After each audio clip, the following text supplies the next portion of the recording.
that. No. Thank you. Good evening and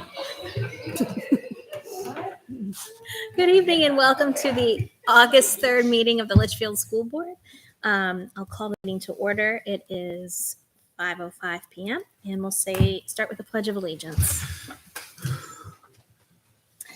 I pledge allegiance to the flag of the United States of America and to the republic for which it stands, one nation, under God, indivisible, with liberty and justice for all. Thank you.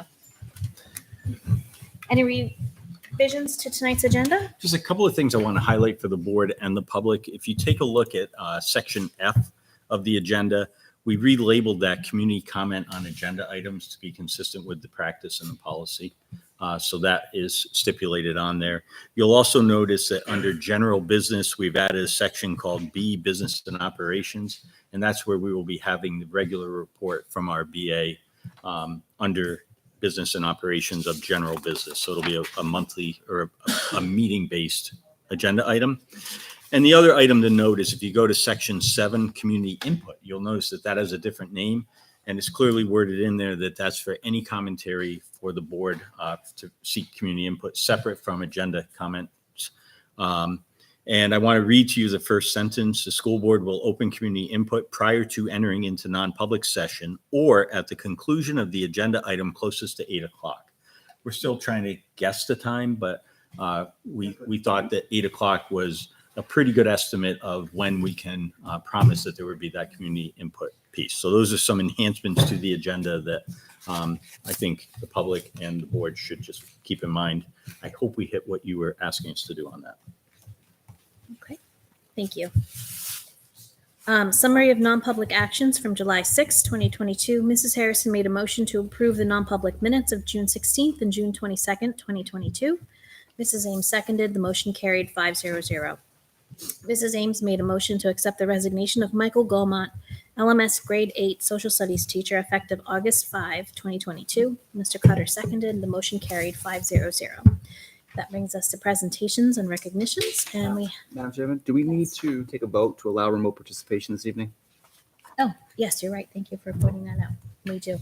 So as we have one member of our board attending remotely, we need to take a vote to allow her to participate, and all votes will be done by roll call vote tonight. I will make a motion to allow Ms. Ames to join remotely this evening. Okay, I'll second that. Any other questions or comments? All in favor, say aye. Aye. Aye. Aye. Heidi, I'll do a roll call Yeah, vote. roll call vote. Heidi, how do you vote? I'm going to abstain, but thank you. Okay, I'm an aye. Aye. Aye. Aye. Opposed? And Heidi, you abstain? All right, that passes 4-0-1. Thank you. Thank you for remembering that. So first, the first presentation and recognition we have is a proposal for an upcoming performing arts trip presented by Brittany Milligan.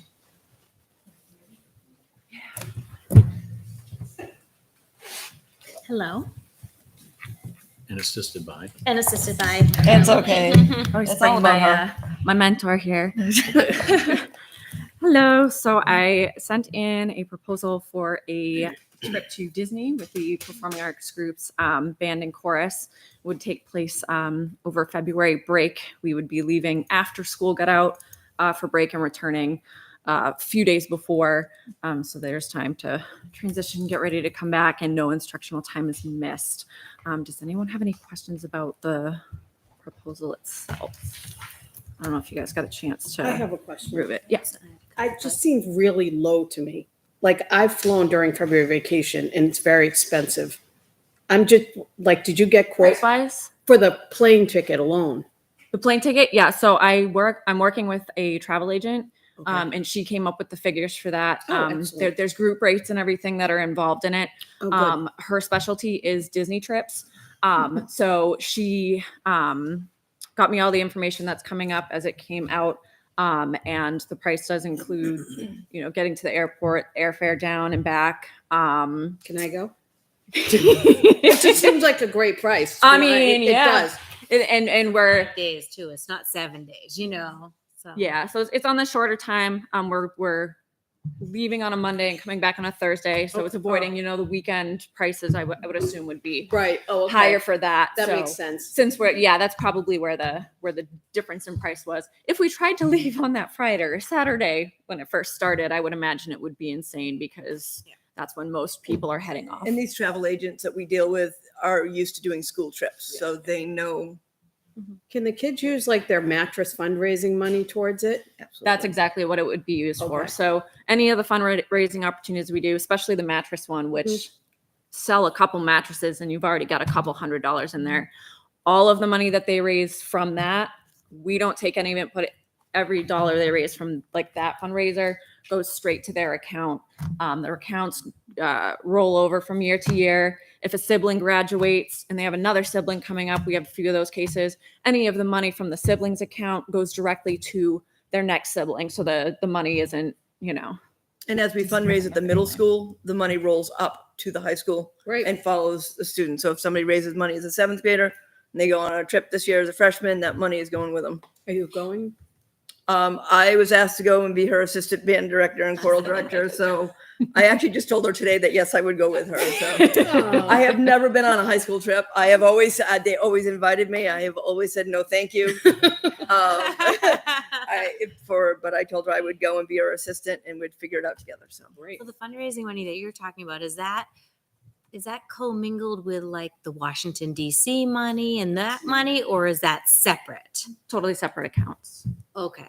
Yep. Because I know this that's is probably this is gonna a be music. question. It's an LMS music department student activity Fundraising. fund or the Okay. CHS Performing Arts. Football has their own accounts and stuff like Yeah, that. so- Every sport. Not for individuals. True. Yep. Okay. And if a child does the fundraising, we put it, and we keep a spreadsheet. It's in one lump sum, but we have spreadsheets and keep track of it. What happens if a kid graduates and there's leftover money?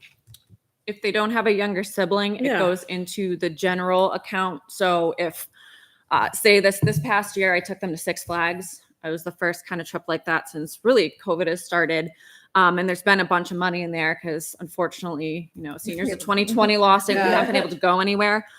So instead of charging the students for buses, the bus down, I used money from that account to pay for that. So that saved the student end about almost $4,000. Oh, that's good. Um, So it goes to and- everybody. Right. It goes yeah. to everybody. makes So sense. instead of them having to pay about $150 a person to go down, they paid $70 per person, and that included shirts, the day at the park, awards ceremony, and that kind of deal, and gave them a really good experience. So that's what I was hoping for Disney. Typically on the trips like this, they would perform for groups. But since we're rebuilding the program, that kind of deal, I found the Your Instrumental workshop and the Disney Sing workshops, which to me is going to be a lot more beneficial and kind of a once in a lifetime opportunity for these students where they go into a workshop for 2.5 hours with a professional musician who does these recordings, and they work out, the sight reading aspect, learn good rehearsal techniques, see what professionals have to do to record for these movies. And at the end of the session, they play a scene from a movie for all the music that they worked on while they're there. And they get to see the music that they recorded in a professional studio type setting with, Pretty awesome. with Yeah. a Disney classic. That's awesome. So So they're getting 2 workshops, and how does that work? Do they go in all together, or do they take them in small groups? yep. or- So what'll happen is it's all together. We get a bus will bring us over at the Disney thing, and they'll bring us over. We go in, they do the whole experience, they kind of guide us through and all that, and then 2.5 hours, everybody's together for it, and then they can see the product. There'd be 2 sessions because you'd have the one for chorus and the one for instrumental. So I would have to look into, are we going to do one and then the other type deal? But those are easy enough questions to work in there. And the travel agent that I'm working with, she goes to Disney a lot. Such a bummer. But she said that she would come down with us so that she can ensure, she'll guide us to where the bus is going to be. She's going to guide us to where we need to be for each of the events, show us around to like the best places to get food, that kind of deal. The package also includes, for each day that we're there, $45 worth of meal plans. So that would cover at certain places breakfast, lunch, and dinner for the kids, so they wouldn't have to worry about, bringing a bunch of cash or that kind of deal. Ensure that everybody's getting fed, that type of deal. So How many students are you anticipating going based I mean- on the model of $1,200? anticipating about 40. Okay. Understanding that there's going to be variations. So she did workups with me, understanding that there'd be 40 students and 5 adults, but you can have more adults just as so long as for like the experience that you don't have adults outweighing the youth in the experience itself. And it was based off of 10 rooms, that kind of deal. It'll be quad, so there'll be 4 students per room. We'll only be allowing if you sleep in that room. That's the only way you're allowed to go into that room, sort of deal. And we'll be kind of monitoring the halls type deal, ensuring safety. Heidi has her hand raised on the. Oh, Hi, can you hear me? Yep. We can. Okay, good. Is there a COVID contingency plan with respect to the deposit? that I'm not sure of, but we'll definitely look into before there's an issue. Travel I'm just insurance. curious, there's Travel insurance. So I saw the medical insurance requirement, but I didn't know if there would be some type of travel insurance. Given that we had that problem with the Washington DC trip and the deposits not being necessarily refunded, and so I would hate to see parents and families and students put a lot of money towards this. And again, I hope COVID doesn't do any Right. it's all done, but if it isn't, I'm curious if there's a contingency plan. Well, also, what if a child got COVID and couldn't go? True.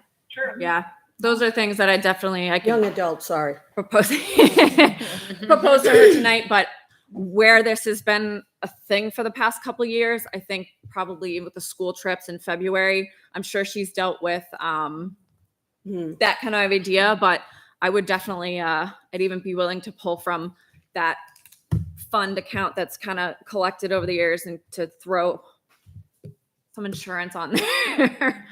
I know that this isn't our first time doing these types of trips, right? And being new to the board, I'm going to ask the question. I'm just a really quick answer is all I'm looking for. What do we do in the event of a medical emergency while you're away at the trip? So on those, I bring medical forms that have all the students' information on it, that type of deal. Primary care information, all that other kind of stuff, so that we can contact. We'll have phone numbers. That way, if their situation does arrive, we have permission to, treat them, bring them to the hospital type deal. It's the same as a standard day field trip. Yes, but Yeah. in the past, we have tried to get a nurse as one of the chaperones and to go with us. Yep.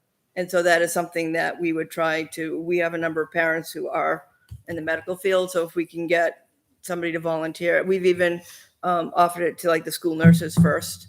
And if they would like to go with us, then we have a medical person with us Great. Thank for you. that reason. Forgot to tell you that part. That's fine. Bob. Any A other lot to think about. Yeah. Yeah. We've had kids break both of their arms on DC trips. So I believe stuff happens, Both of right? them. Stuff So always I- happens. Yeah. I have a question more for kind of the board, because I just want to be clear about what is a school sponsored field trip and what is not, because I know that we had discussed previous to you, like that the Spanish trip that was going abroad, I think was not going to be a school sponsored field trip. Is that correct? Right. And then Miss Gaspar had a trip that was going down to, I think, New York. Correct. And I believe that was not designated as a school-sponsored trip. So I just want to make sure we're all clear in our mind of what is and is not. I mean, obviously, there's a huge connection. I just want us to have a I thought we discussion. clarified that in the policy, though. Isn't there a definition of a school just wanna look sponsored at that trip in the again. policy? Yeah, and I believe this would be a school sponsored trip And I'm because it's a trying to- departmental I think so trip. It too, always but I had just been want in the to, past, but if I your want to be policies have clear and changed, I open don't about know. that. The issue with the Spanish trip or the trip to Spain, I should say, is that it wasn't all Campbell students or Litchfield students. So Correct. they combine up with other people, but this trip is entirely our students. from our performing ensembles. Oh, so other schools were going, is that what you're saying? Yeah, For the so- Spanish trip? Yeah, because you may Okay, have 10 students going and they pair you up with Goffstown and Londonderry. okay, And so now you have all right. different school policies impacting student behavior. So it gets really complicated. All families. That's the trip to Spain. Because Oh, that that's- was part of that planning, is it was open to The student's family. families and other Yes. kids. They could bring friends that maybe weren't Spanish Okay. students or weren't part So of the friends and district. So it was families. a- So maybe what you were saying about adults being invited in addition, is that something that we should not consider? I think if they're Do you know invited what I as mean? chaperones, that falls under Chaperones, that. I thought you were Chaperones, saying extra adults too. Do you know, I know that that's If- an option, if- but I'm wondering like, If they're traveling does with that- us, they have a chaperone. If it's all booked. And you're in gonna there. have at least 4 for 40 At students. least 4, yeah. Correct. 10 per. Okay, so At they'll all be least. chaperones. The chaperones have to Considering- pay. I mean, you guys probably don't have to pay. Yes. Mm. Chaperones traditionally pay, yes. Okay. I'm just Okay. curious. So again, what is the policy? Which policy is it? IICA, I believe. Domestic and international travel field trips. And so for Miss Gaspar's trip, what was the distinction there? Why was that not a school-sponsored trip? I thought it was. Was See, it? I'm Or was it thinking not? that one was also. I think it was a school What does it sponsored. matter? If Amy's it's New York school-sponsored or trips? not school-sponsored? I mean, I know Like the the technicality. Broadway? I think it's insurance. What legally is. Exactly. The only That's outside right. I would like to know that people too. are allowed to go with parents. Yeah, so that was a school sponsored trip. Yeah, I think it was. That trip has since been kind of shrunk down to a one night down to Boston to see a show and come back. Yeah. So, So parents were able to to that. as chaperones. Yes. As As chaperones. chaperones. So it would have been the And- same thing as this. And I think Okay. the key thing is if a parent is going as a chaperone, then Yeah. they're covered by the policy that dictates chaperone behavior. Yeah. Right? So I'm not going to be drinking on a trip Yes. because I'm a chaperone. Yes. However, if parents are going as, I'm just an independent parent who signed up to go and I'm taking my own responsibility, I mean, I've seen this happen in district after district. You then run afoul of, I'm not chaperone, I do what I want. Well, that So does that's another reflect important on the piece. So group. respect. Yeah. represent And that's school. that's the line Yeah. that we want to be really firm on. Right. If you're going, you're abiding by the school rules because you're chaperoning children, you're Okay. chaperoning young adults. And if you're not, go to DC on your own. That's okay. You can go. All right. Okay, that's good. Ultimately, it's liability. Yeah, that's what I thought. Okay, so I have no other questions. Any other questions or comments? So are we looking for an approval of this? Yes, please. Got it. And a mattress purchase. I'll make a motion to approve the Disney If you need a proposal. mattress. I second. Disney Performing Arts trip proposal. Any further questions or comments? Heidi, do you have anything else on this matter? Nope, I'm good. Thank you. All right, then I'll take the vote. All in favor of Roll call. what? Roll call. Roll call. Yeah. I'll do a roll call vote. All in favor of Revoke call. a roll call. Approving the Performing Arts Department trip to Disney. Say aye. I'll start with Heidi. Aye. I'm an aye. Tara, Aye. Andrew, Aye. and Liz. Aye. The ayes have it. 500. Thank you. Awesome. Thank you so much. Buy a mattress on September 17th. I've already bought 4. I keep wanting to go.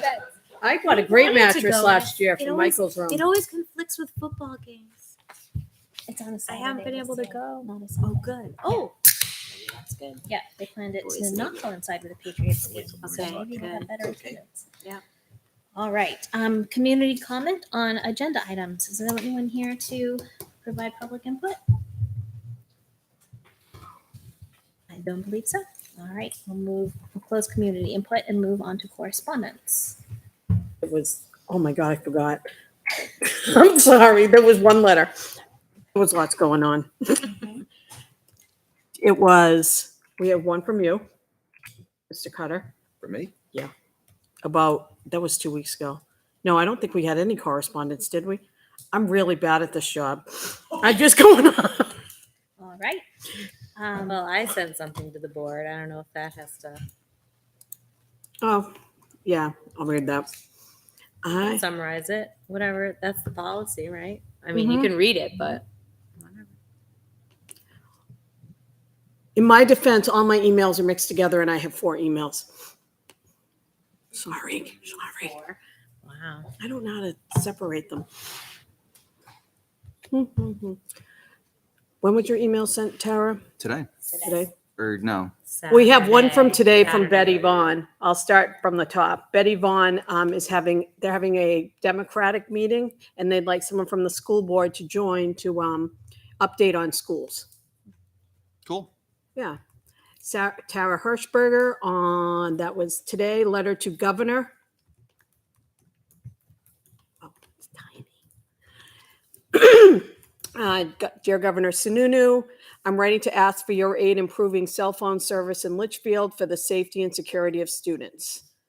And she just talks about last year when all 3 of the schools were evacuated at the same time and that cell service was insufficient. And poor mobile coverage was a factor identifying committee on the Robb Elementary School shooting, and other factors delayed. And it's just concern over a cell phone service in all 3 schools. And she'd like the governor's assistance. Tara Hirschberger, school board member. And she shared that with us today. And just let me double check. One more. Sorry. No. Doug Totten. A lot of attendance. Summarize the one I did on Saturday too. What was the one you did? It was basically asking us to talk to Governor Sununu while he was here about the cell phone service in our schools. And some of us wrote back personally to you. Individually, yeah, sorry. And if nobody would do that, I asked if we would, I volunteered to write a letter if there was interest and there was not interest. A lot of stuff about sports coming up. And that is signage. No. God, I have a lot. Nope, that's it. Does that sound good? Yep. Yeah, that's it. Thank you. There's a lot. I don't think there was anything for me. No, we did. That was the week before. All right. Superintendent comments. Yep, so 2 comments. The first is I want to just talk about our substitutes. So you can see there's a letter from Holly, which is proposing that we've got a couple of building subs. This has worked really well for us. I mean, not having to call somebody at 6 o'clock in the morning to have them come in that day, but to know that there's always an opening and to have somebody who comes every day and is reliable. We want to honor those people because they really have kept us going over the last couple of years. And so Holly's proposing that we offer a slightly increased rate of pay for those individuals to try to retain them. And also to offer 5 paid holidays. And the 5 paid holidays are the ones that occur during the school year. So it's just a little bit of incentive to have them stay with us and to honor the fact that they are there every single day. These also tend to be the subs who, so some subs will sort of choose, like, I don't want to be at the high school. I want to be here, or I don't want to work in the kindergarten classrooms or whatever. These folks are the ones who do whatever's asked of them. And I think that the principals and assistant principals have come to rely on these individuals, and honoring them with that slight increase will go a long way toward retaining. Great idea. My only question is, where does it fall in the budget, and how are you going to account for that increase? So there's a general line in the budget for subs, and my understanding is we tend not to exceed that line, so it would just be absorbed. I mean, the fact that we can't get subs in so many cases would just allow us to do this and to keep those folks going. Yep. And I guess ultimately, if I'm incorrect about that, we're going to have to eat it somewhere else in order to do this. But it's a. Are you thinking this is a 1-year kind of trial, or it worked out so well you're sure that it could work every year? I would like us to have this person in each building so that they know they can rely on somebody. So I think going forward, we would budget accordingly and just have this dedicated for each. My barometer here is Dunkin' Donuts, right? And $16 an hour. So this makes sense. Yeah. Does this Does The this, fine print is up to 16. No, they're up to 16. Yeah. does this fall under the LSSA contract? Do we need to sign an MOA with the LSSA? No, these are substitute teachers, so Okay, it's so not they're not covered by, covered it's under not covered by that too, either yeah. bargaining unit. It's not LEA or LSSA. Okay. Are you looking for an approval here? Mhm. Or a motion? Yes, I'm seeking approval on that. I will make a motion to approve the recommendation by the Director of Human Resources to increase, well, I'll just remove that last part. I The second, recommendation by the Director of Human Resources. and I second Okay. Any what further you said. questions or discussion? Heidi, did you have anything to add? No, I'm good, thank you. All right. Roll call vote. All in favor of approving the recommendation from Human Resources, say aye. Heidi, Aye. Tara, Aye. Aye. Andrew, Aye. Liz, and I'm an aye. So that passes 500. Excellent. Thank you for that. And it'll mean a lot to helping to keep people. I'm looking at principals nodding out there, so they appreciate that you've done this for us. The other thing I just wanted, it wasn't on the agenda, but I just want to comment on the governor's visit yesterday. First of all, thank you to the board members who came, because I think that meant a lot.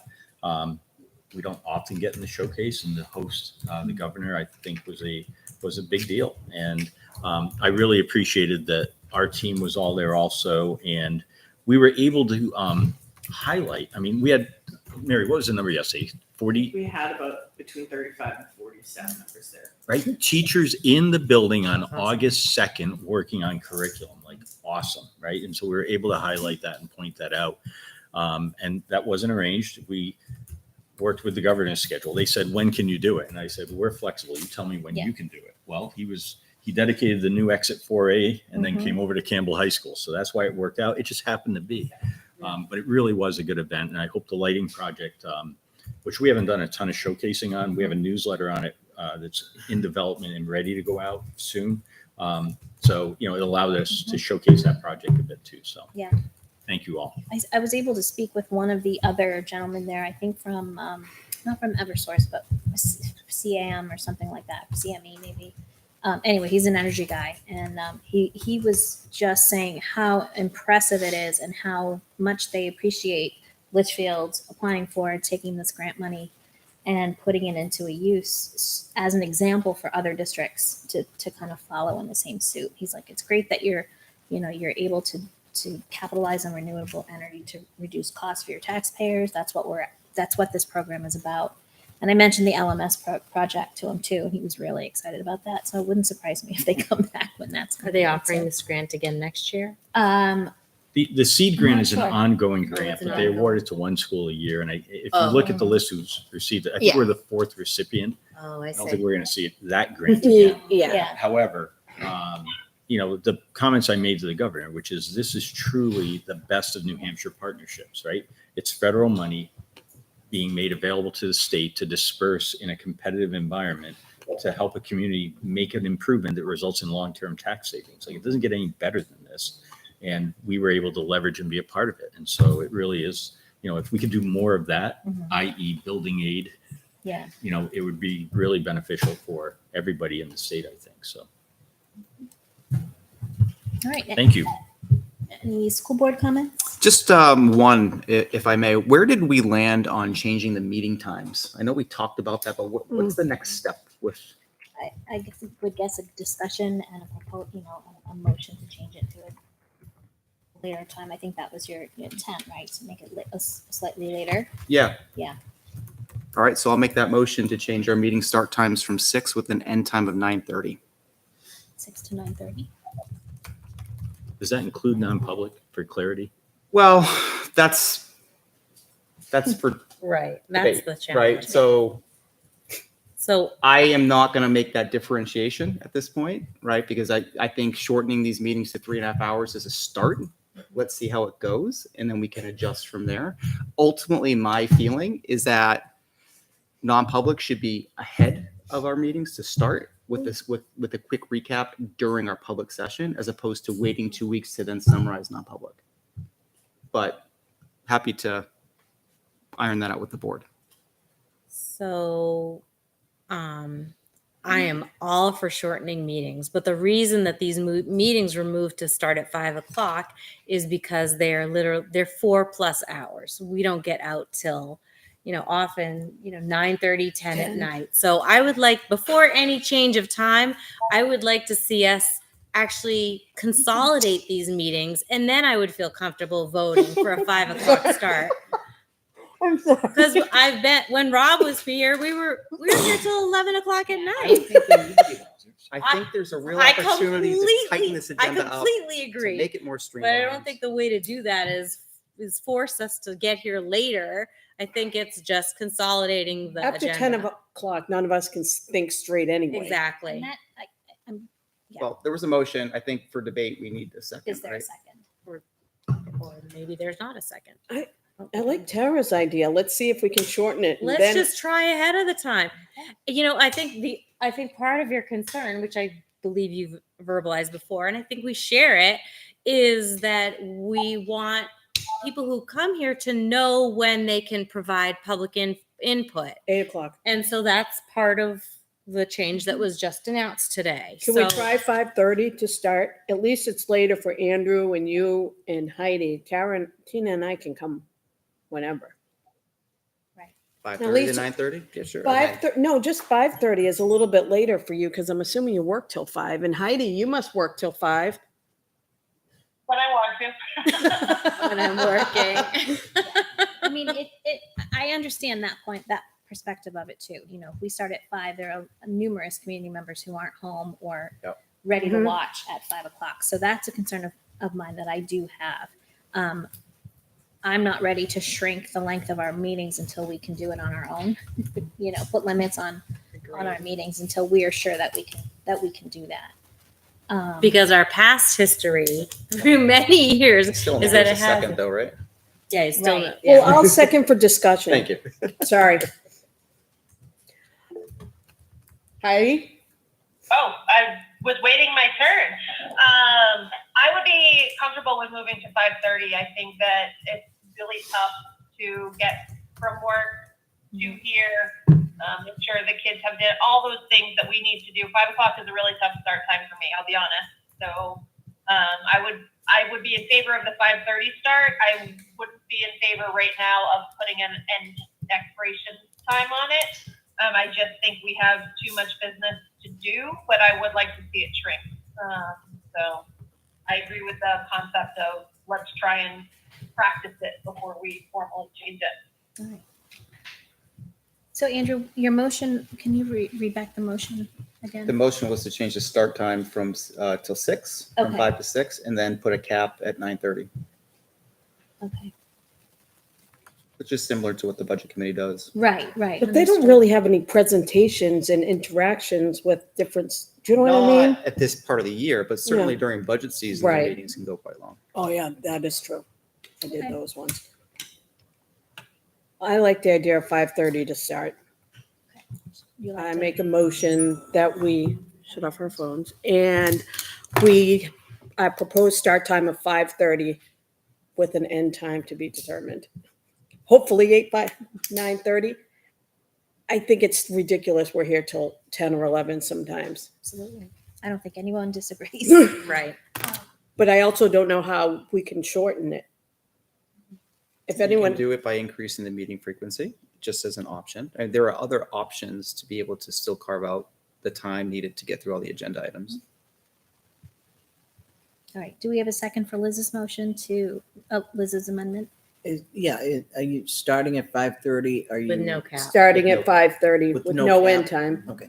I'll Heidi's second raising that her hand. amendment. I'll second. Or Heidi Do will. you have to I would vote say- on the first one first before No, doing you the don't. amendment? No. You don't. Vote the Okay. amendment. It didn't get a second, did it?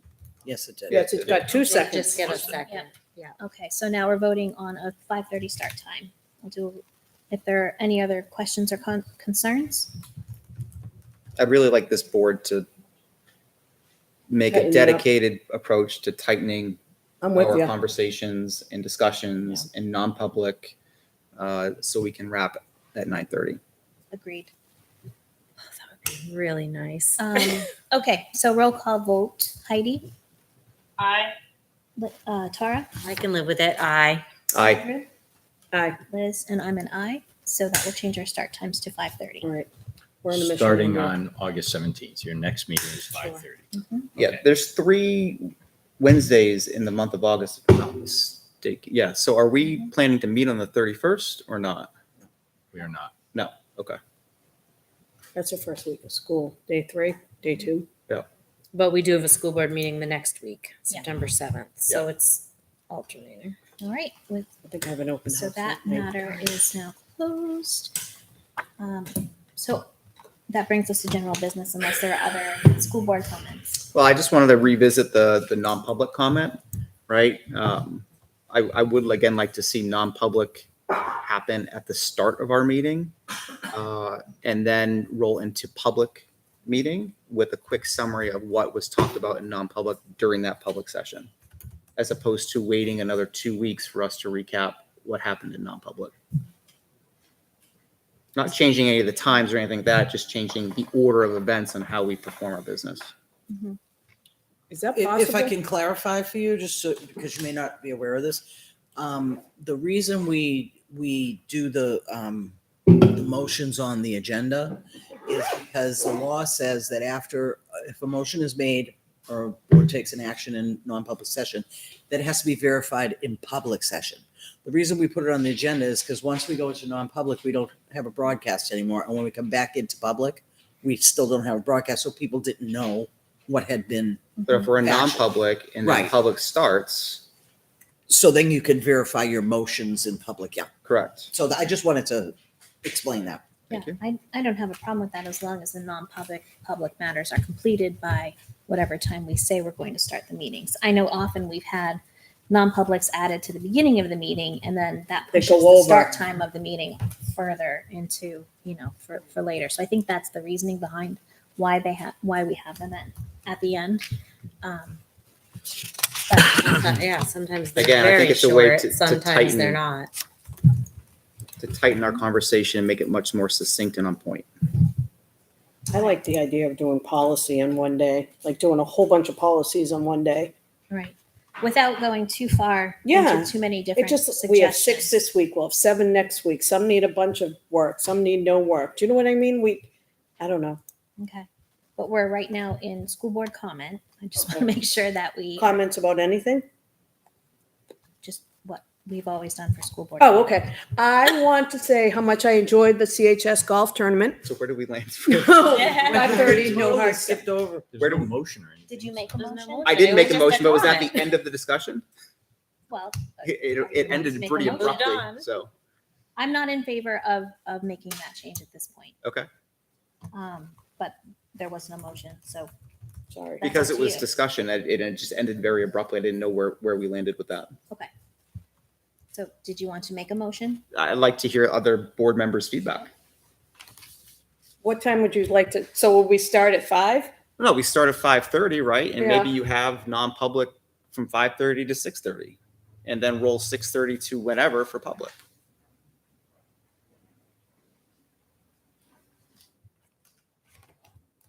I'm not ready to approve People that will kind know of when thing it because starts. What if it we go later? varies so much.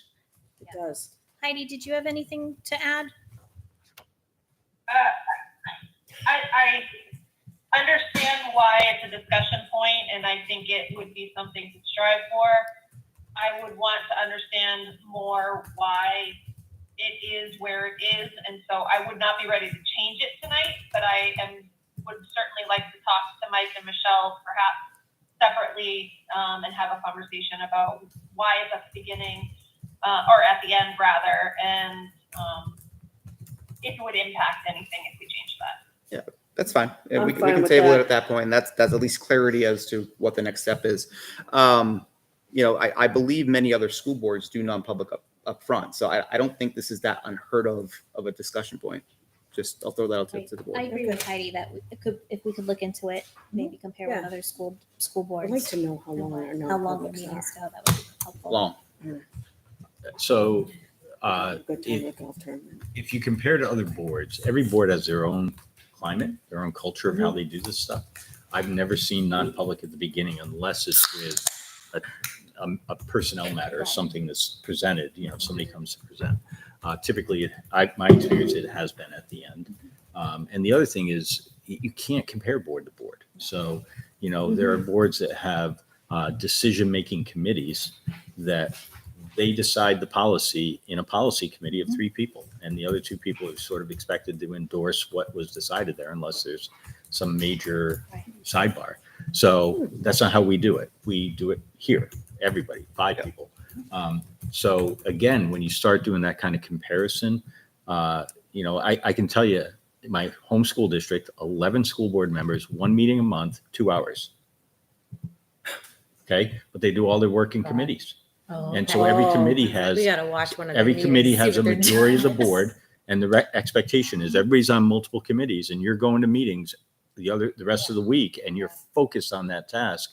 And then when it gets brought forward, you're passing a policy. And unless there's like a fatal flaw with it, you endorse what your colleagues came up with. So again, that's a different culture. So I'm not sure if we do a comparison to another district that it really is going to And apples to apples. frame out because there's so many things that are different with it. So, and Doug, what But they do. did you have both. experience with the bow? I think they always did non-public at the end.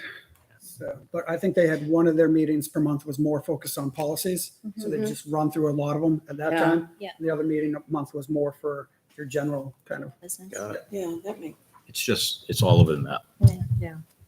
But I appreciate the question and the discussion.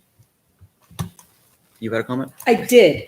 I had such a great time at the Campbell golf outing, and I hope we can have more people next year. There are lots of new faces, old faces, funny faces, golf cannons. It was just so much fun. And I'm glad we raised a lot of money for Campbell High School, and it was just a blast. It was hot, but it was really a great time, and it went very, very smoothly. And that's about it. I wish I didn't have to work. Oh, and make sure your kids get their concussion testing this week if they're doing fall sports. Very important. Baselines.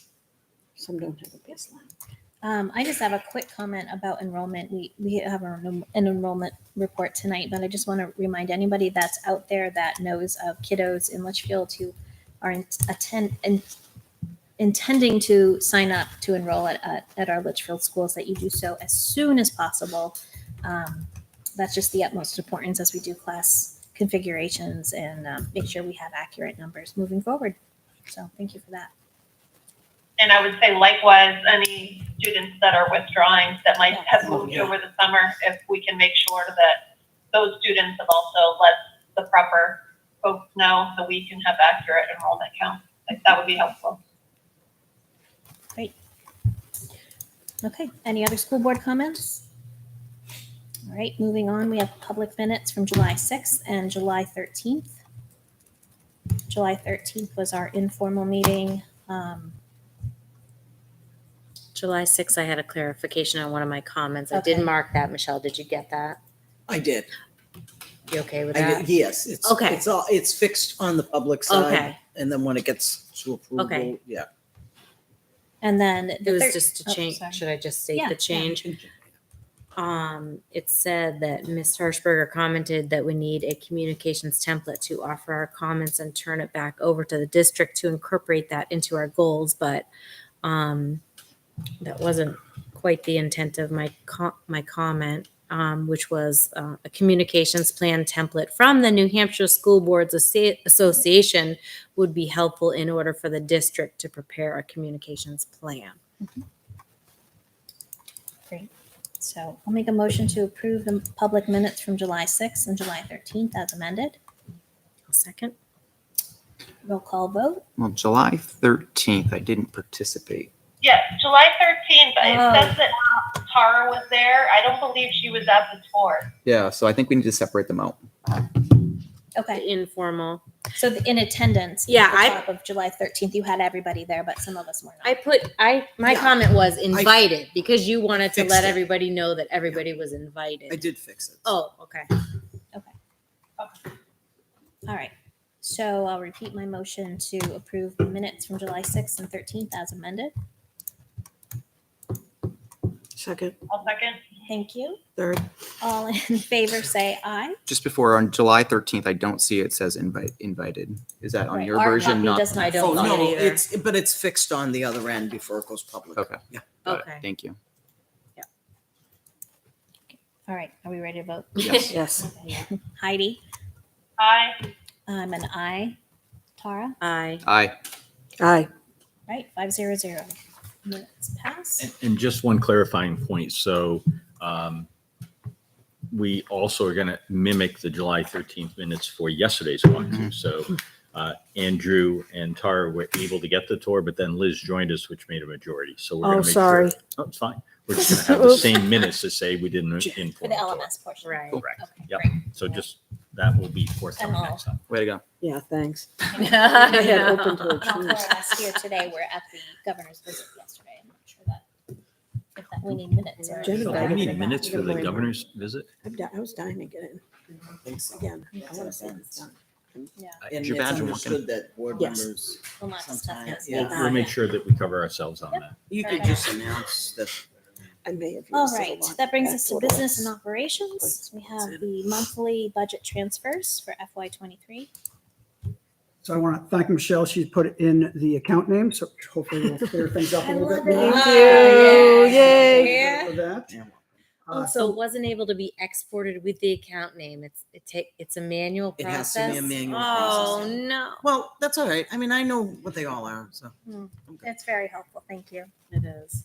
So I think we'll start seeing possibly a little bit more transfers because the prices of things have gone up. One of these things on here was for library, for access fees. That went up, so they had to transfer from the library text replacement as well. So during COVID, a lot of things became free or they became decreased. And ever since COVID, they know there's profit to be made with ESSER money and things like that. So things have definitely gone up. Thank you. Are you looking for approval for these today? Yep. All right. Well, isn't our policy anything over 5,000? I don't see anything over 5,000 in here. I thought there was They have gifts. to be approved by the board per the auditor. Per the auditor. The auditors want to make sure that you guys see each of the transfers that we do. That's fine. I'm reflecting back on our policy where it says Yeah. $5,000 or more. It needs budget or board approval. I thought that was gifts or donations, like TVs and Yeah. wrestling mats and I stuff think it like might be that. Both, but we've Done this. in the past we haven't seen them monthly. It's been Almost quarterly almost or more. quarterly or yearly. I think going Sounds all forward, you'll notice this heading is now monthly and it says July. Yeah. We want to give these to you each month. And I think it'd be important that the board vote on those each Yeah. month as we go as a whole. I agree. So my question would be, is it an individual transfer of 5,000? But if I add that column up, it's more Yeah. than 5,000. So Yeah. I think it's just good practice to keep the board informed of. Yep. Look, I like it. Don't mind making a motion on it. I was just questioning the policy that we have about it. Yeah. So I think I agree with Mike that I think it's a good practice so we have eyes on what's coming in and going out. Cool. Of each of these lines. All right, so I'll make a motion to approve the budget transfers for July of '22.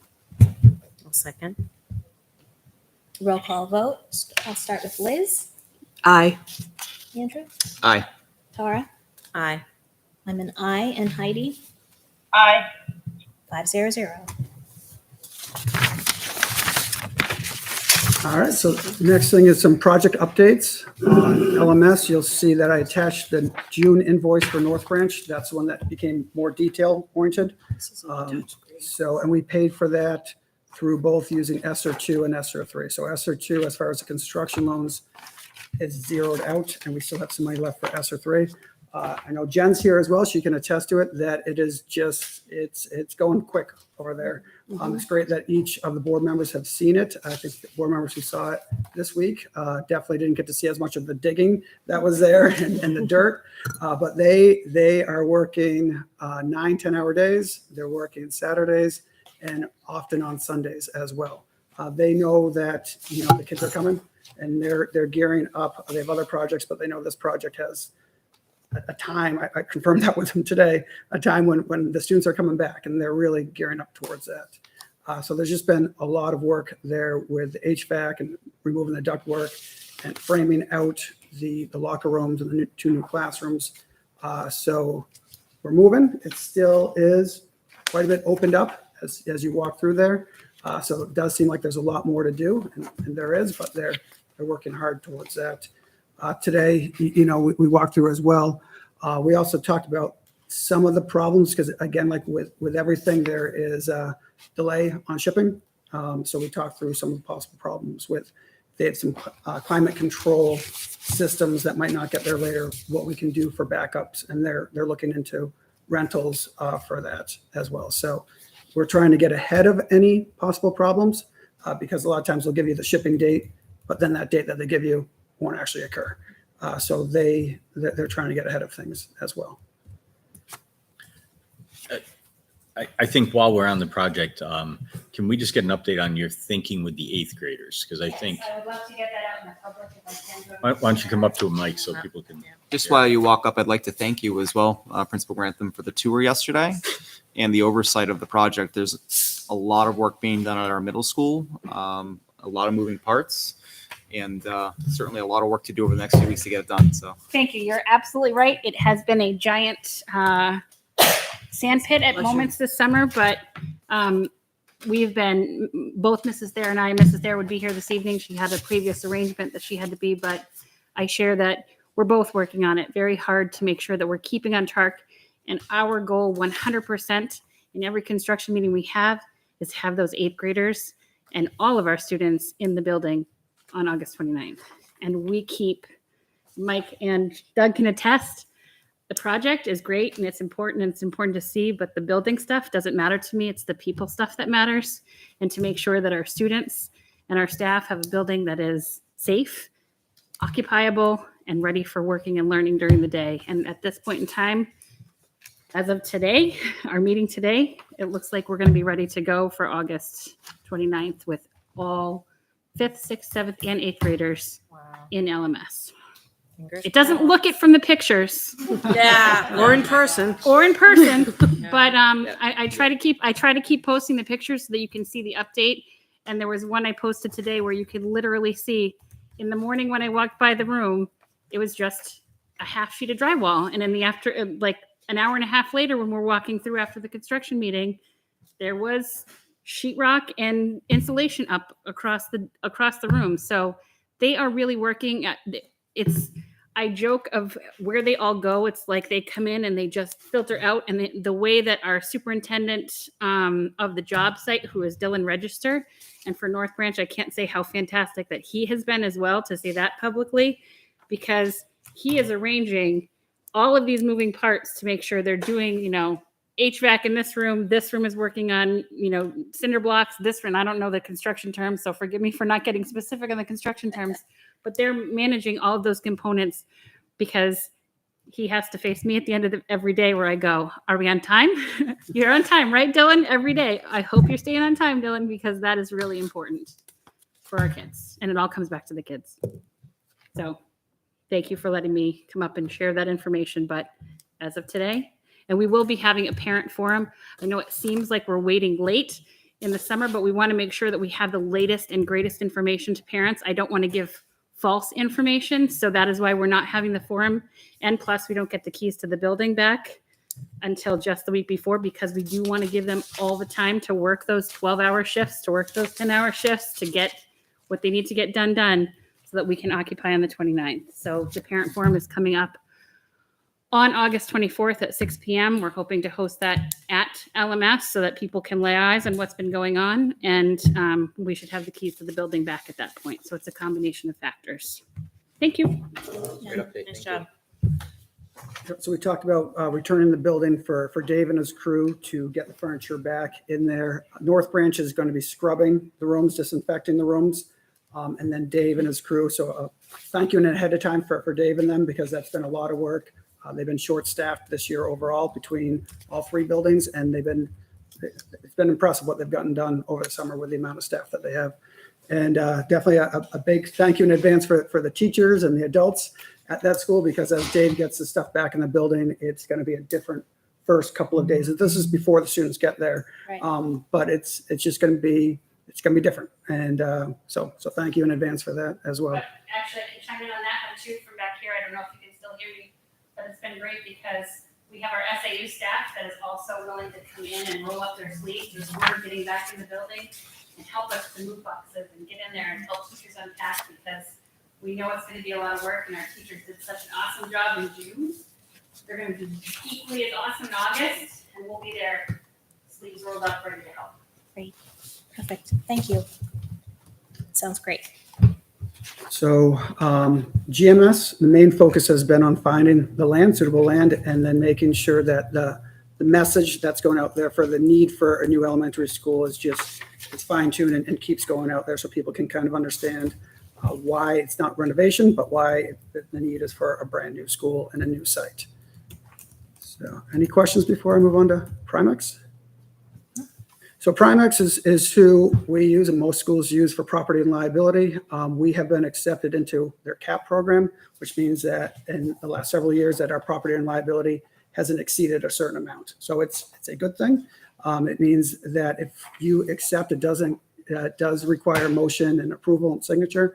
But if you accept the CAP program, we will not go up by more than 9% from the previous year. And if our rates were to go up by a less amount, they're not going to go up by 9%. So if they're supposed to go up by 2%, they'll go up by 2%. So they even give you the wording for it, the resolution to enter Primex. Do you see that? If not, I can pass. Sorry, I thought, Well, that's the audit letter. You hold on okay, to that. that's what I thought. That's what Sorry. Primex Sorry, said. I thought. Okay. That's okay. I forgot he was doing Primex. All right. So you need a motion to approve participation in the CAP. Yeah, so it does lock us in for another 3 years, but I think everyone goes through Primex for property and liability, so it's not a bad Right. lock-in. We weren't for that. shopping around for Right. another provider. Okay. So I guess We haven't been offered this in the past, or is this?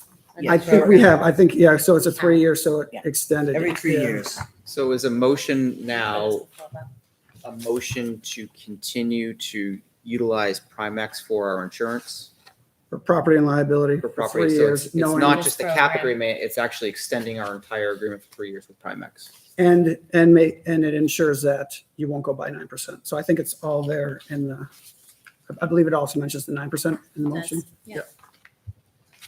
And I understand we've used Primex for a while, but is this an opportunity to shop around? I mean, I can look around more, talk to some other BAs, but I don't know who really doesn't use Primex in the state. Hudson uses Primex. Yeah, I know a lot of school districts do, right? But at the time of a new contract, I'm always sensitive to what other Right. better rates might be out there that we don't know of. I have no idea what other insurance providers are out there for schools. So there is possibly a time crunch on this. My understanding was the due date was earlier. I got them to extend it because I was new. I'm saying this is now coming across my desk now. So they've extended it till kind of tomorrow for us.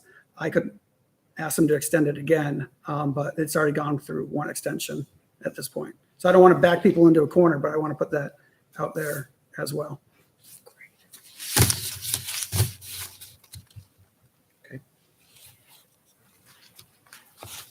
Any questions, other questions or concerns? I hear what you're saying, Andrew.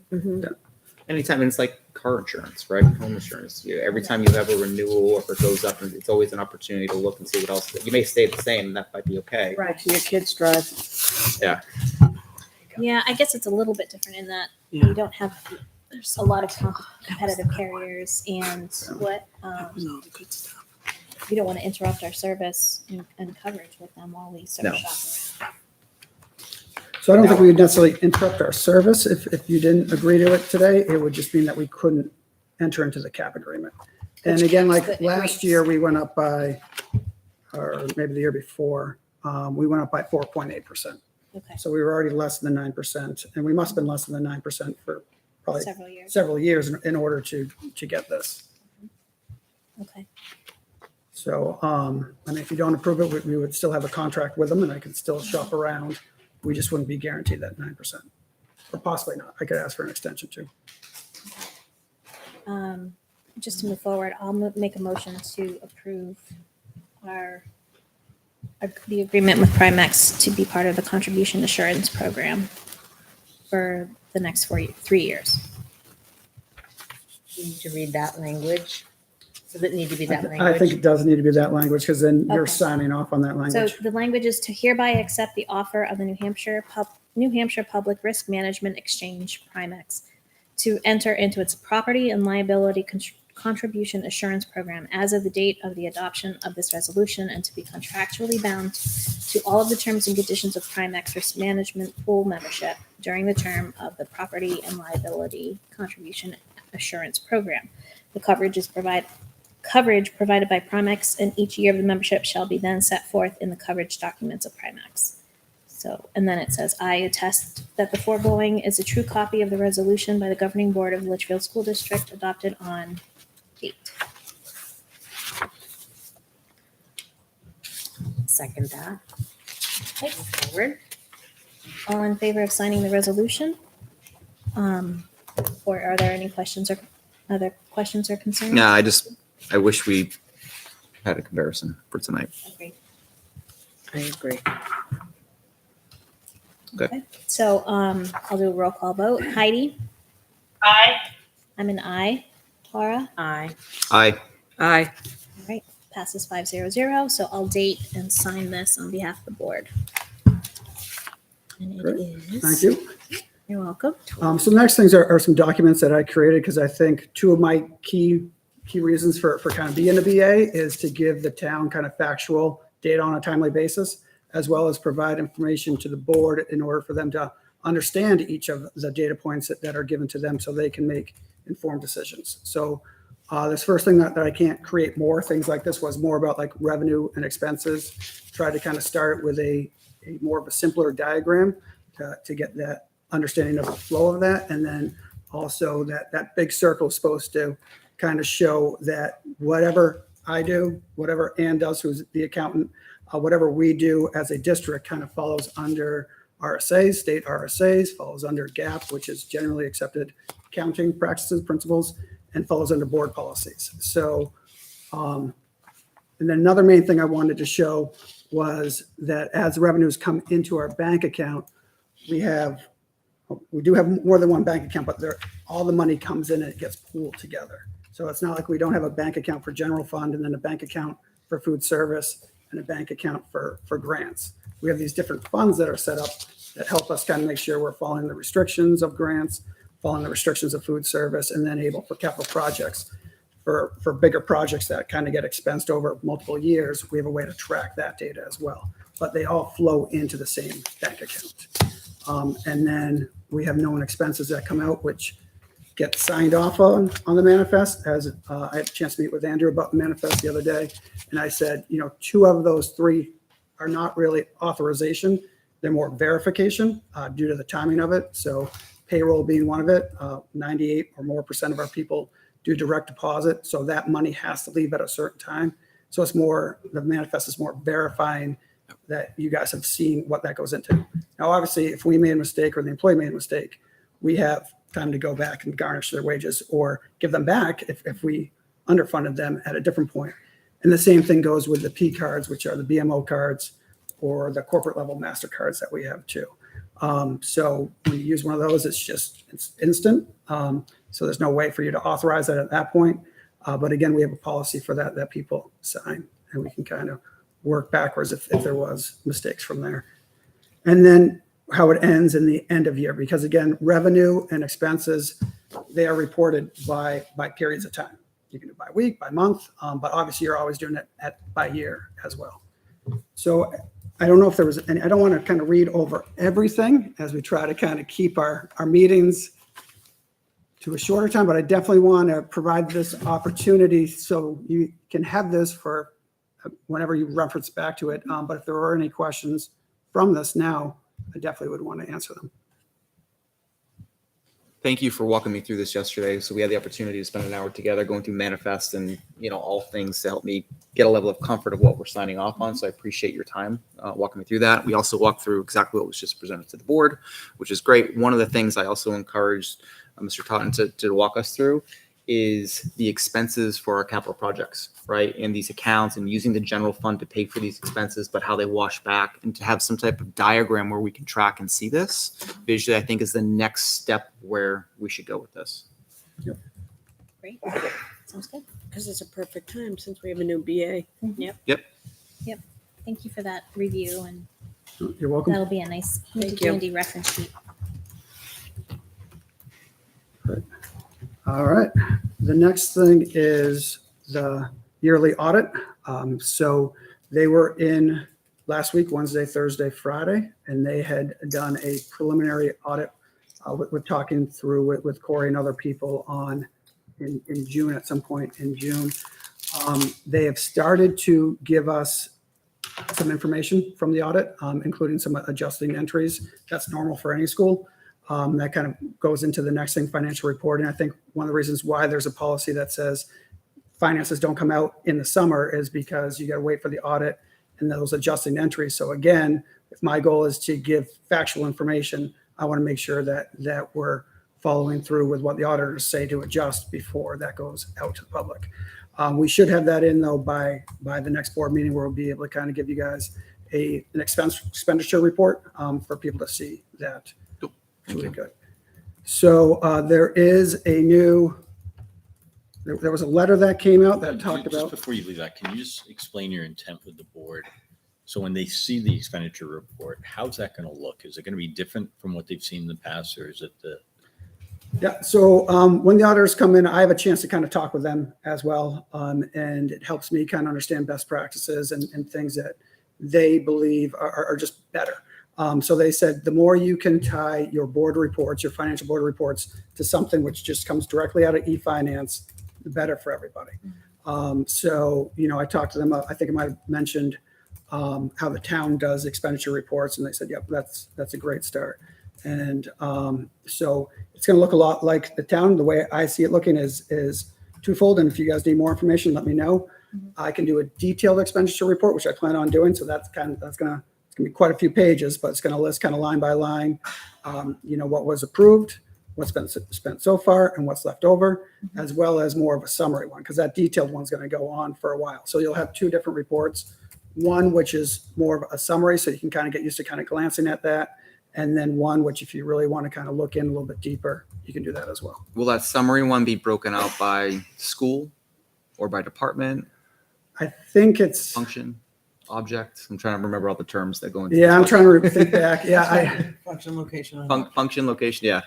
the detailed one will be broken up by that. The summary one condenses it. I'm It's trying to rolled up, think if yeah. it condenses it by school or by, more by. I mean, if we're giving these on a regular basis, right, I'm going to use a round number just for purposes of conversation, right?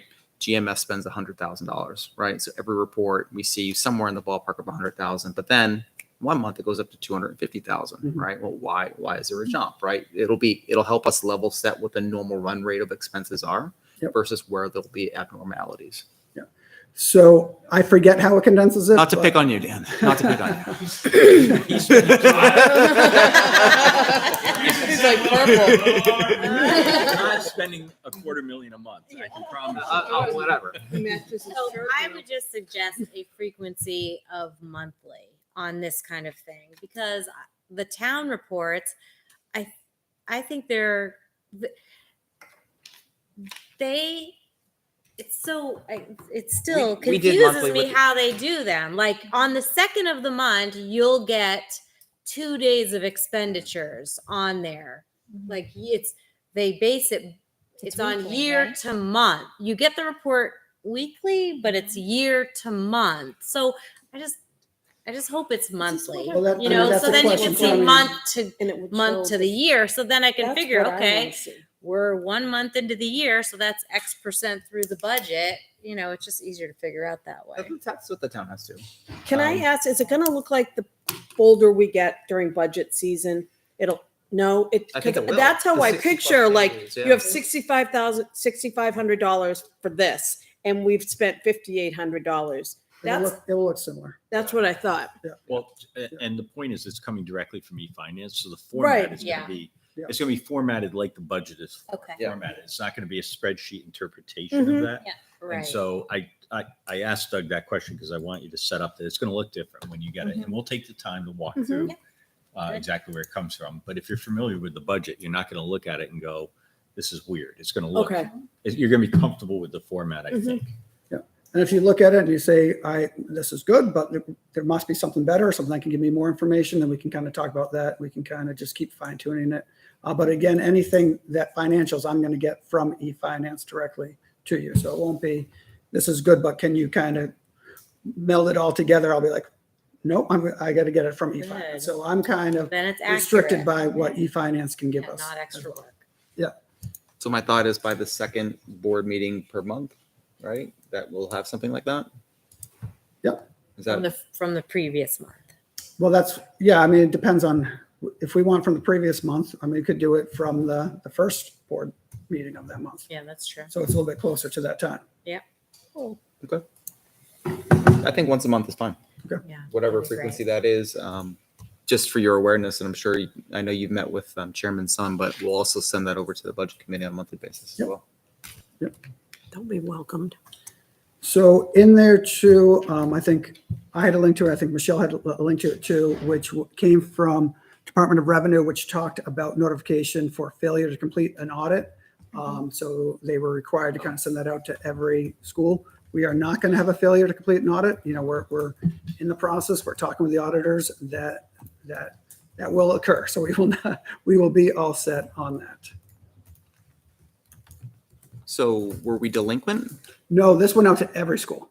There's a new law. This new law that And it basically they says want if to you- inform. Yeah. Yeah. I've never Because heard they of want it. to, because they can fine you. That's what they're Yeah. doing, Right, right? Yeah. right. I've So never if you heard of don't a do school it- who didn't complete an audit. I mean, I've always worked at schools who've done They're audits. giving so- notice that they can fine They're you if giving you notice that don't you can complete fine the you. audit. So But I We talked to a always have. superintendent yesterday who said, when was your last audit? And I'm like, last year. last year, Mhm. Is yeah. that the answer? But Right. the fact I was asked that made me wonder. So Right. Yeah, now there's a law. Right. this went out to every school. It Okay. was not geared towards Litchfield for any reason. I think if it was geared towards Litchfield, we wouldn't have gotten it because they would have seen that every year that you guys go We through have an an audit. audit. And that kind of wraps up for me tonight. Great. Thank you. Do you want to mention why she's signing the audit? Oh, Engagement. that's true. Yeah. So one last thing, the audit engagement letter, which went over their scope and sequence. You know, I touched base with them. They said, you know, it's the same typical scope and sequence that happens every year for us, every year Okay. for any school that they audit. Okay. This is the same. This is just the ongoing agreement that we have with them Yeah. each year. Thank you for answering. You have to sign it to let them engage. It's supposed to be. Yeah, it's a signed before they notification sign. letter. It's very Yeah. typical in any audit engagement. So you sign where it says governance. No motion required. I don't think it had a They do, motion. because we have a contract for audit, so. Okay. I think, I'll sign away. yeah, sometimes the auditors are just looking for a signature to make sure that it has been seen by the right people. All right. Does that wrap it up for you, Doug? It does. Yep. Welcome aboard. Thank you. Yes, Thank welcome. you. All right.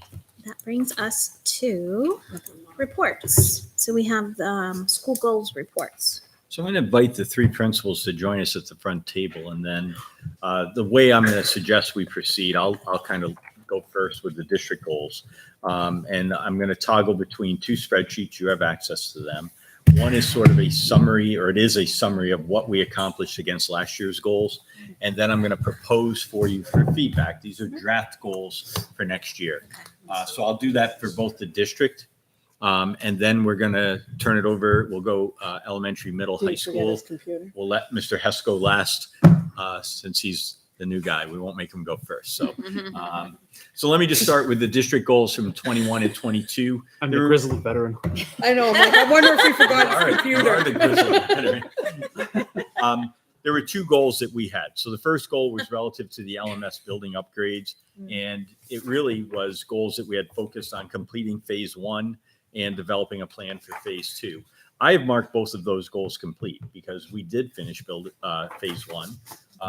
And we developed and sold a plan to the voters for phase two. So I have marked both of those as complete at this point.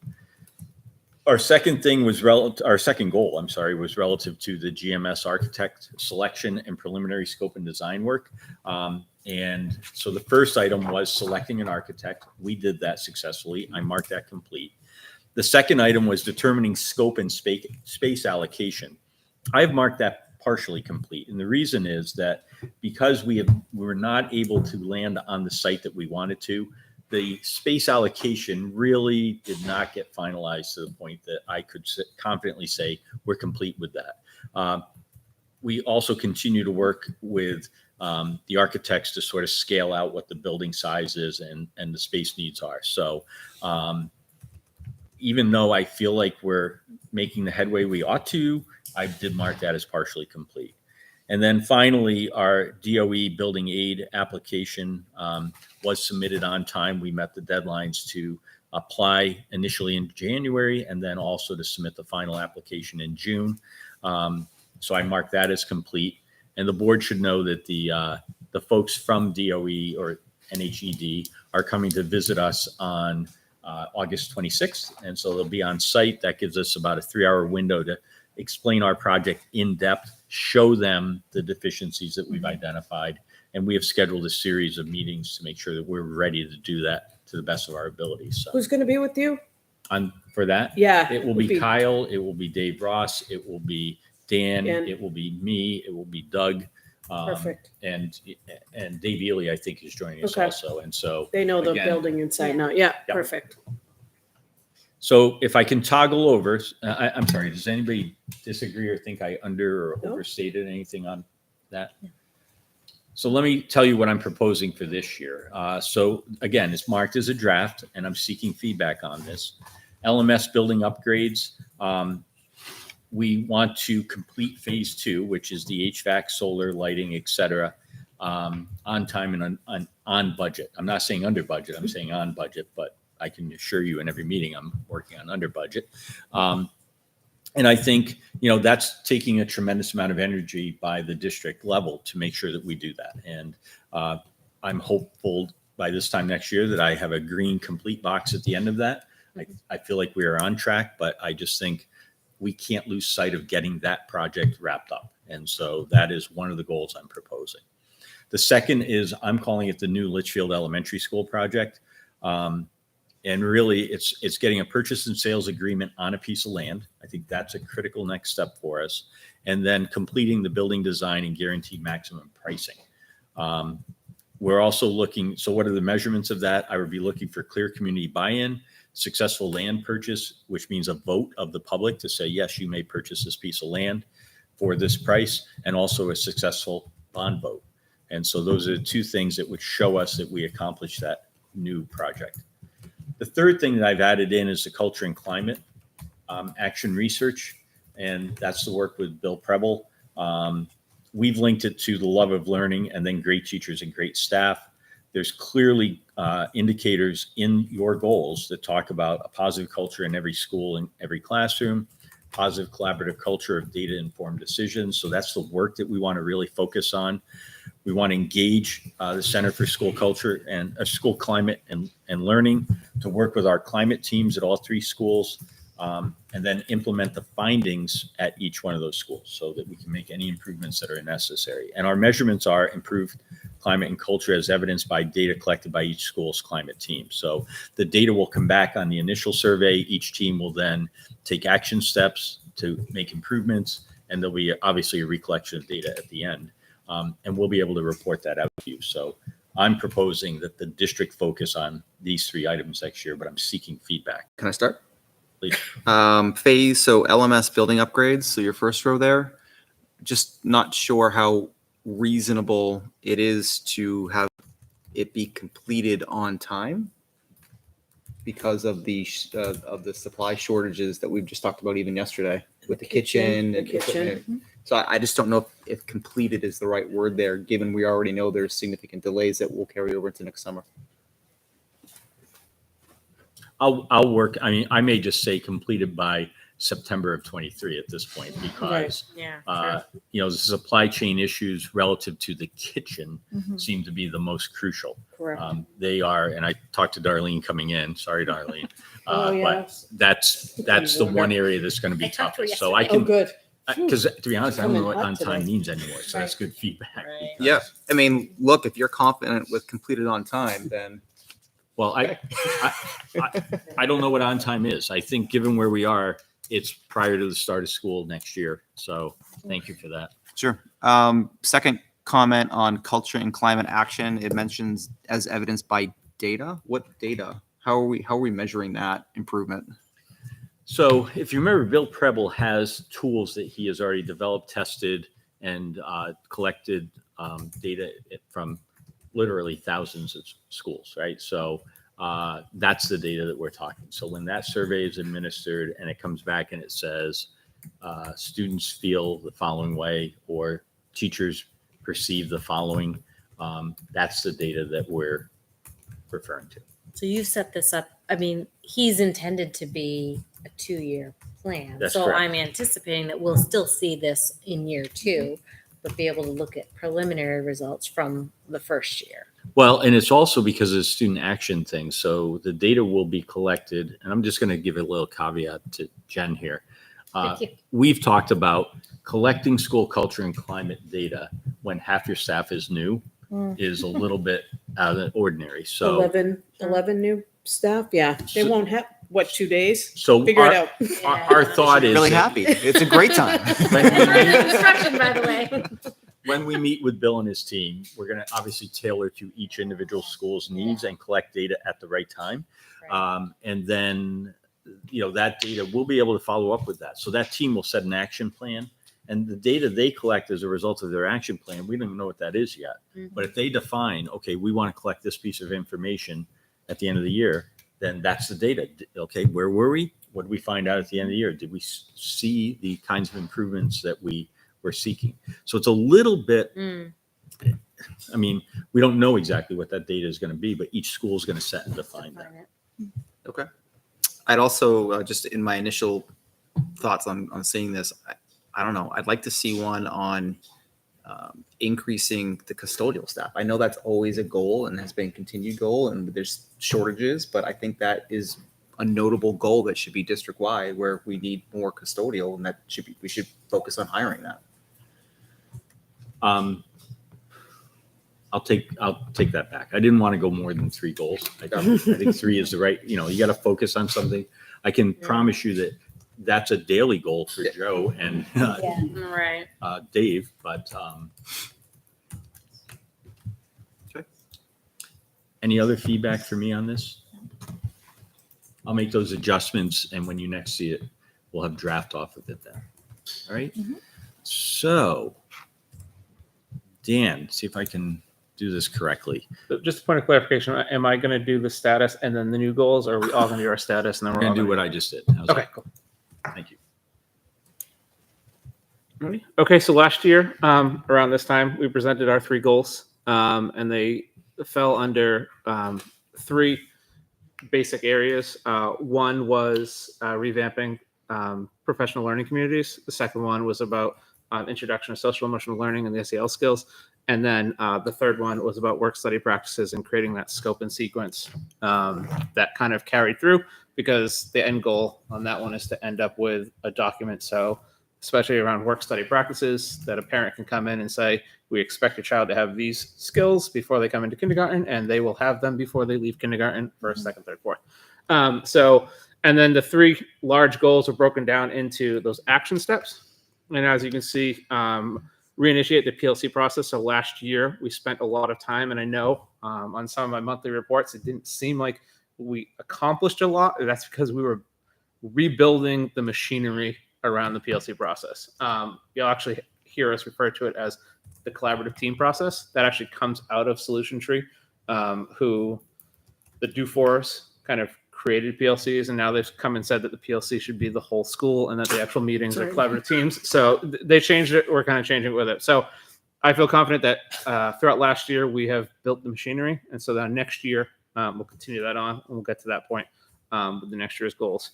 In terms of updating the CAT referral process, we put that as partially complete because it's also a goal I think that is constantly evolving. And I know that Maura worked at the beginning of the year to add different elements to the CAT referral process. That is, so basically any kind of student concern can come through CAT. And basically what we needed to do is kind of button it up so that we could know what the concerns were, what are the strategies that have been attempted, and then kind of what are the teachers hope to get out of the process. And we put that partially complete because it's also kind of almost ever evolving as well. And as the year goes on, there's always conversations of, wouldn't it be nice to have this? I think we need to do this. So that process is continuing to go on. And so those documents in that process will continue to be refined. So it's partially complete, but we're also still pleased with what we did complete under that action step. And then in the social emotional, the CASEL framework has been used to guide all the SEL lessons. Those are mostly guided through the student support team, as well as through Mrs. Hayes and school counseling, as well as we also added Mrs. Tessier, who is the school social worker, who also stepped in there. So we marked that as complete. The second one is a bit repetitive of the first one, so we get to complete it twice. So yeah, good for us. And then last summer, mid-August, the student support committee came together, and how they framed it out was not just the monthly lessons in the classroom, but also framing our whole school meetings around the pause initiative. So, and we rotated it through, and did we get through 3 times more, or did we get through 2? We got through, I think we went through 2 of everything and then kind of a review. So we did 1 month with safety, responsibility, respect, safety, responsibility. So we got through that.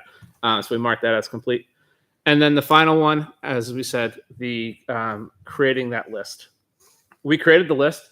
It ended up being 156 skills. So we created the list. It was complete. Then we were left with a list of 156. So you see the next 2 steps are partially complete because it takes a while to work through a list of 156 skills, to find the time to meet as a whole staff. We dedicated many staff meetings literally just to this work.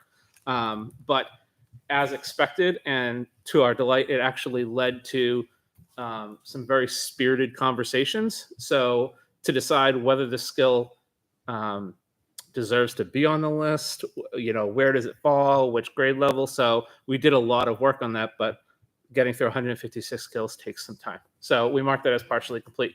And so now you can, if you go to next year's goals, you'll see that. You don't want to do.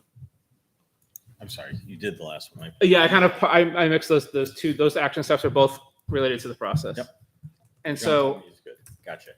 Staying in line with these being based out of the school board goals, which are 3-year goals, we also are looking at this almost as a 3-year process. And so what I have done on this, and I will clean it up after your feedback as well as this presentation, what I wanted to do was show our ideas coming into this year and how they relate to last year. So the red text is the new text, the black text is from last year's goals. And so the hope is to show that the evolution of that work.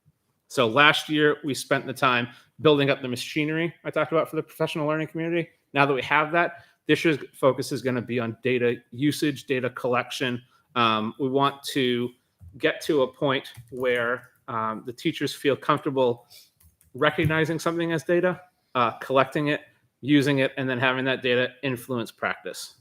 We want to make sure that we don't have a culture where we only deal with what I refer to as macro data, which is something big that's provided to you.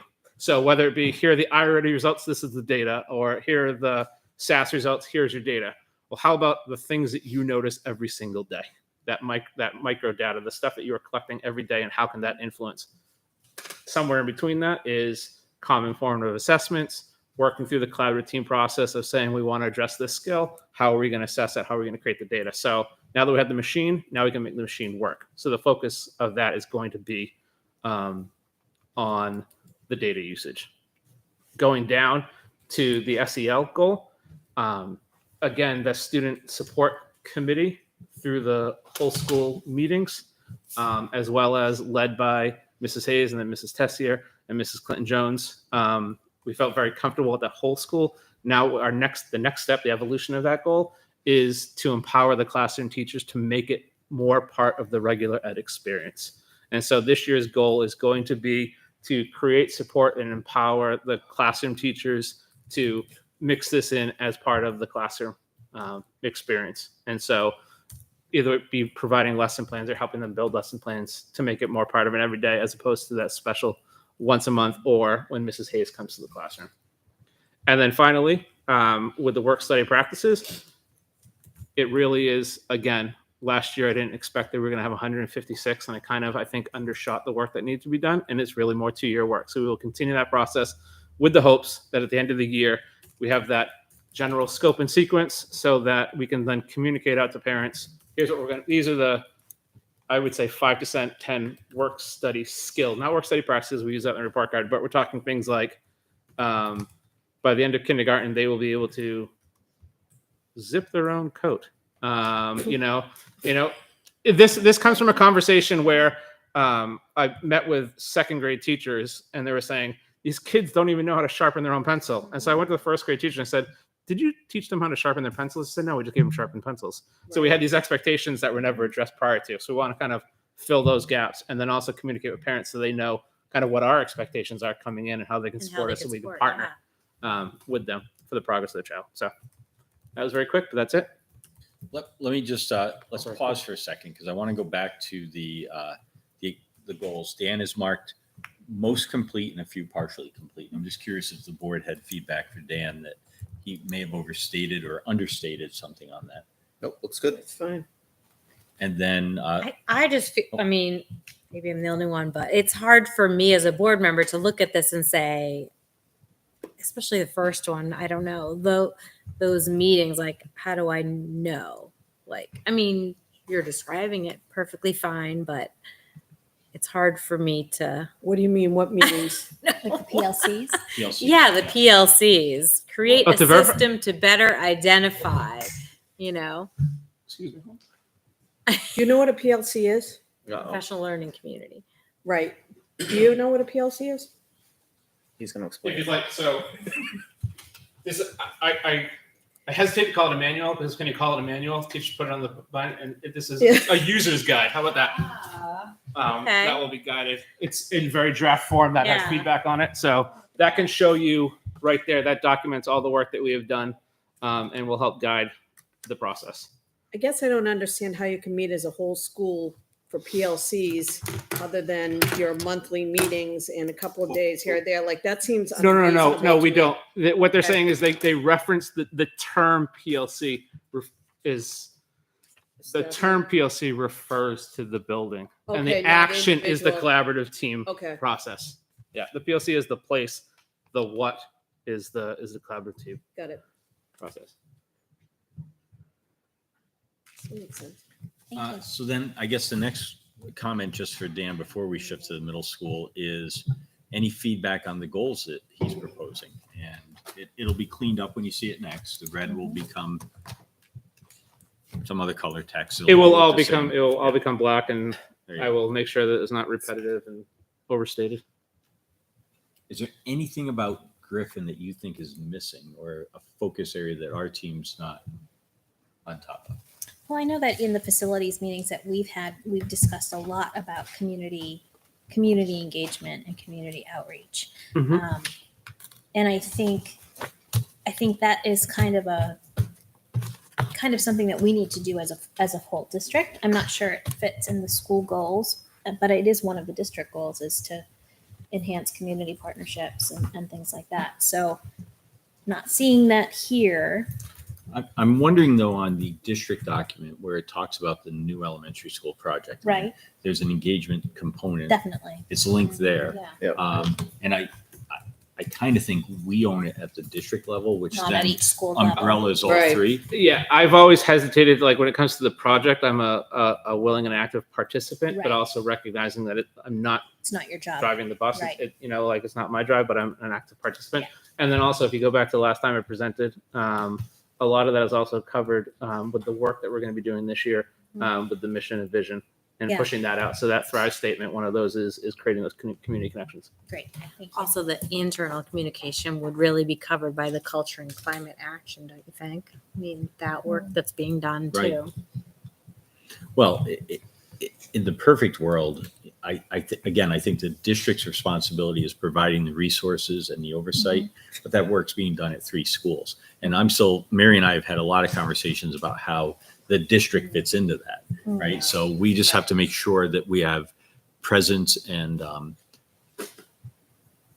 exposure at all the schools as they do that work. But ultimately, it is 3 cultures that exist, or 3 climates that exist. So. It's definitely different climates in each school, in every town, I would think. I hear your point, Tina, but I also agree with your point that, you know, if you have too many goals, you really lose focus. Right. So to the Onto my extent that present. we can include communication in any of these goals, I would support that. Excellent. So Jen? speaking of too many goals, I received. Can I, before you start? Yes. You inherited. That's what I was just going to start with. Oh, yeah, those Okay. are yours. Jen started Yes, October did. 1st. We're going to talk about Right. Jake starting, Yeah. July 1st. You But did Jen inherit started. a I lengthy document. inherited a lot of goals this year as I was, learning the process through Litchfield, learning the community, learning the staff, the students.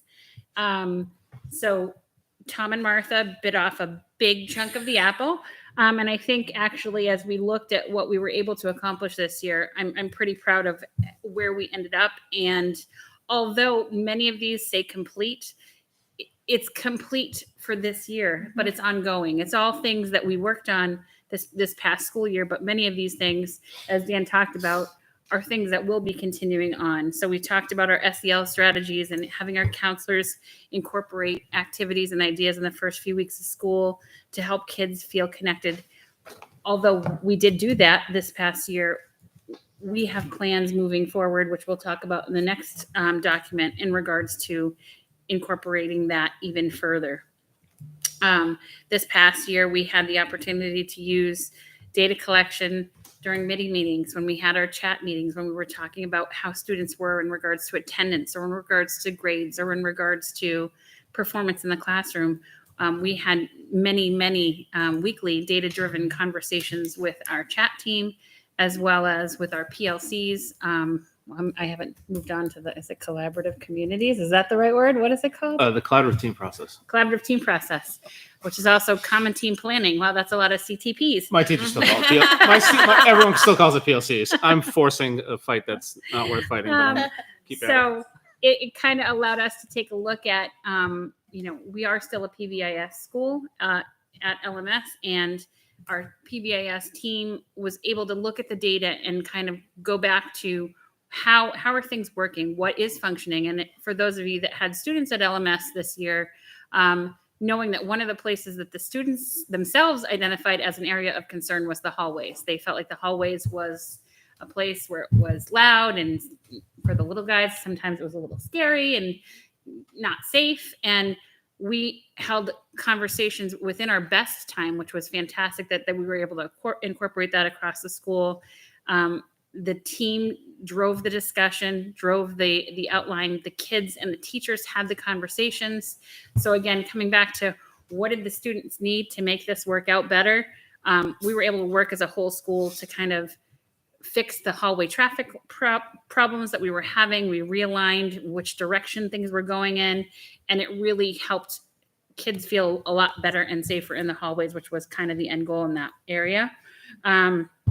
We did send a few teams out to visit Parker to analyze how their schedule worked and what kind of student-driven learning that they had to tie in, which again ties into one of our later goals in regards to our BEST program, which although there were many successes through BEST last year, I know if my teachers were sitting here, they'd say we still have some work to do, and we're going to continue to plug through that for the year ahead. We looked at so many iterations of the schedule moving into this year, both with the construction constraints and what that might entail and what that might take a look at, as well as taking a look at what made sense. And one of the things that, as a team, we decided was that having that best period at the same time across the school, so that there was an opportunity if a fifth grader was really interested in a class that a sixth grade teacher was offering, we can start to look at that simple cross. I'm not saying we're going to put fifth graders and eighth graders together because that's a different ball of wax, but looking at some of that cross planning and timeframes when we'd be able to allow that, that was something that we found as a focus and were able to accomplish. Using adaptive schedule within Power School.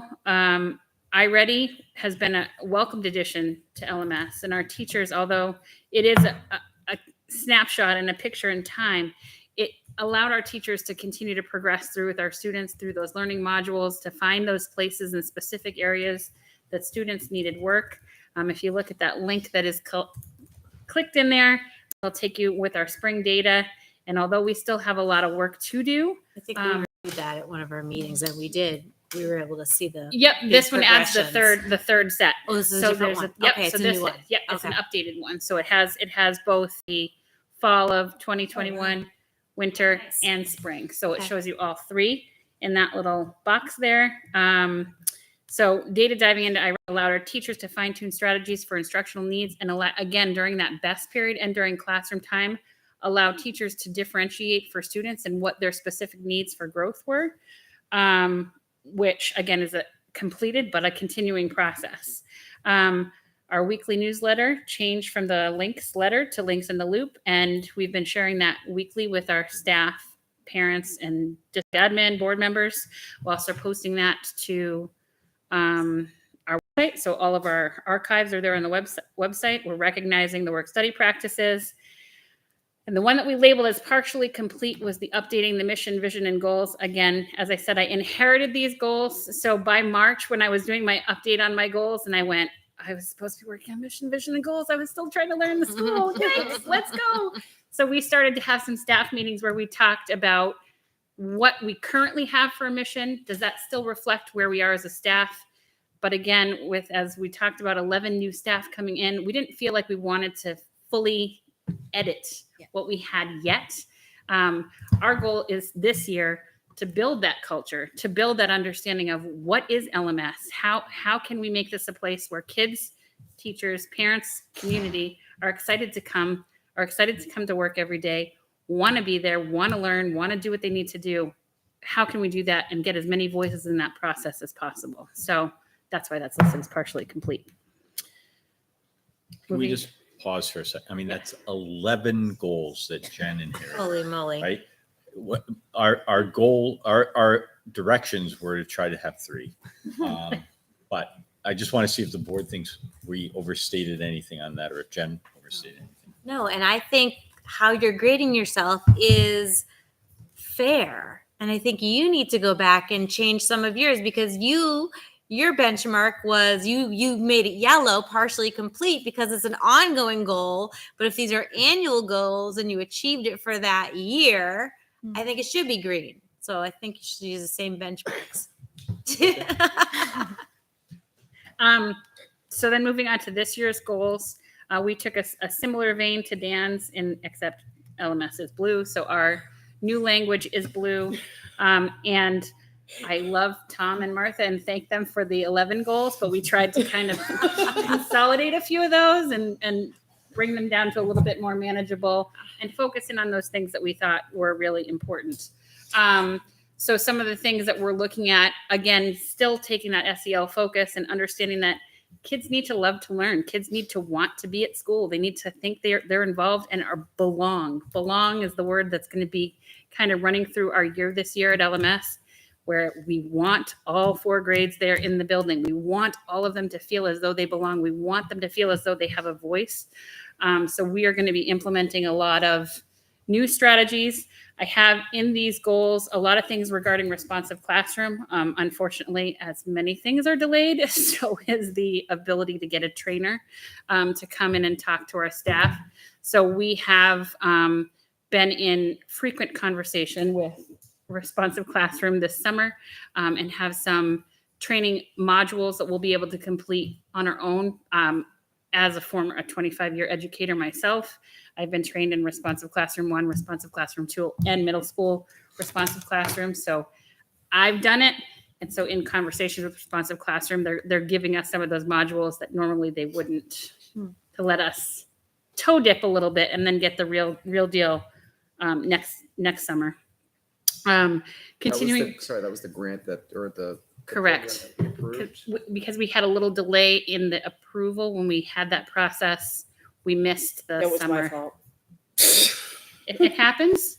They're so backed up. Yep. If you think about it, every school district in New Hampshire and in the country actually had to reserve 20% of their grant money for SEL kind of work. So Right. programs like Responsive Classroom are just being flooded with people. So they don't even have enough trainers available. So nobody here has responsibility. It's the nature of everybody's trying to get trained up in that area. In our initial conversation and meetings with them, they said they need 30 days notice to book. Like if we would book within 30 days. We were 60 days when we tried to get them in this summer, and No bueno. Yeah. they were talking October. So So do we? My question is only on the money that was approved to support the program. Do we lose that because? no. So what we've done is we, as soon as Jen and I talked and we realized that this wasn't going to be an option, that what we were going to need is lesser funding to be able to just support the modulars and that for next year.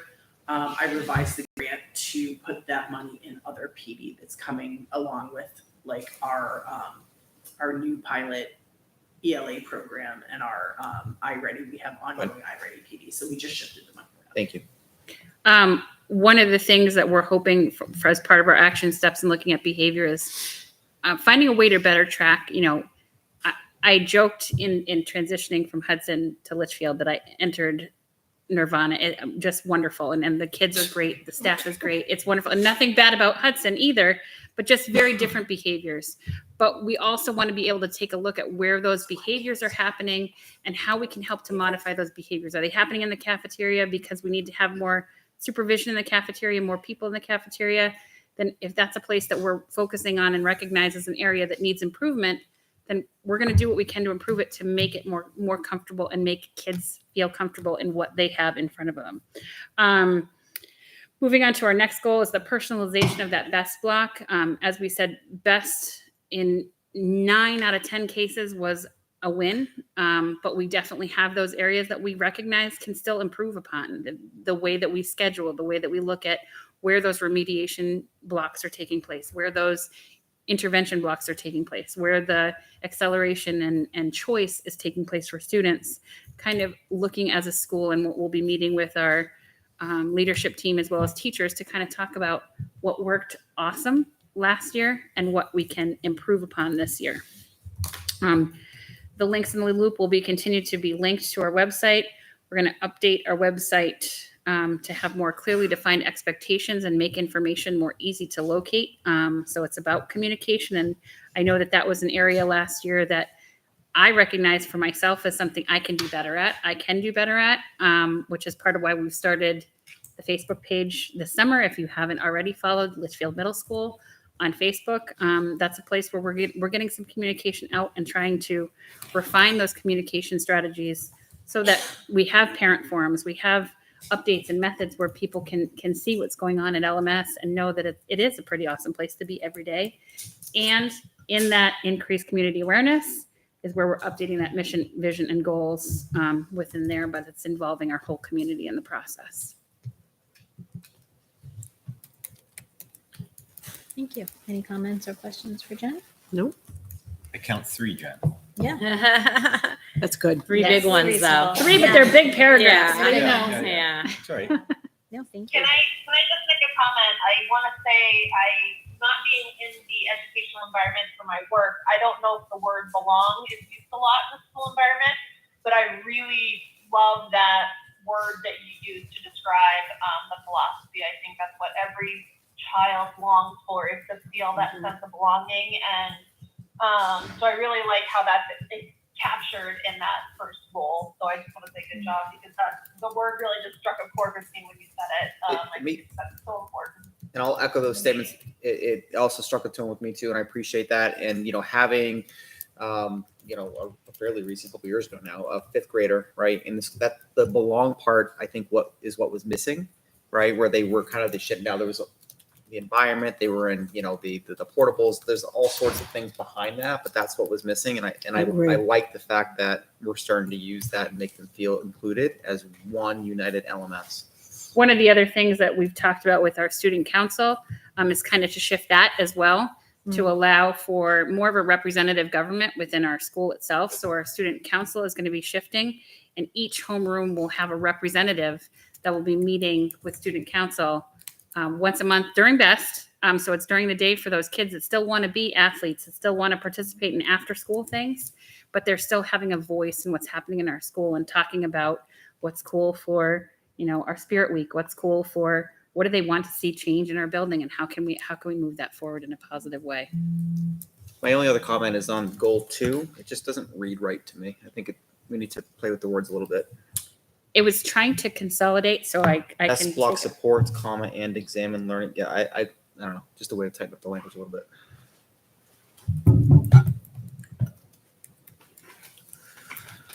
to best meeting the needs. There's a typo right there. So there's the first part.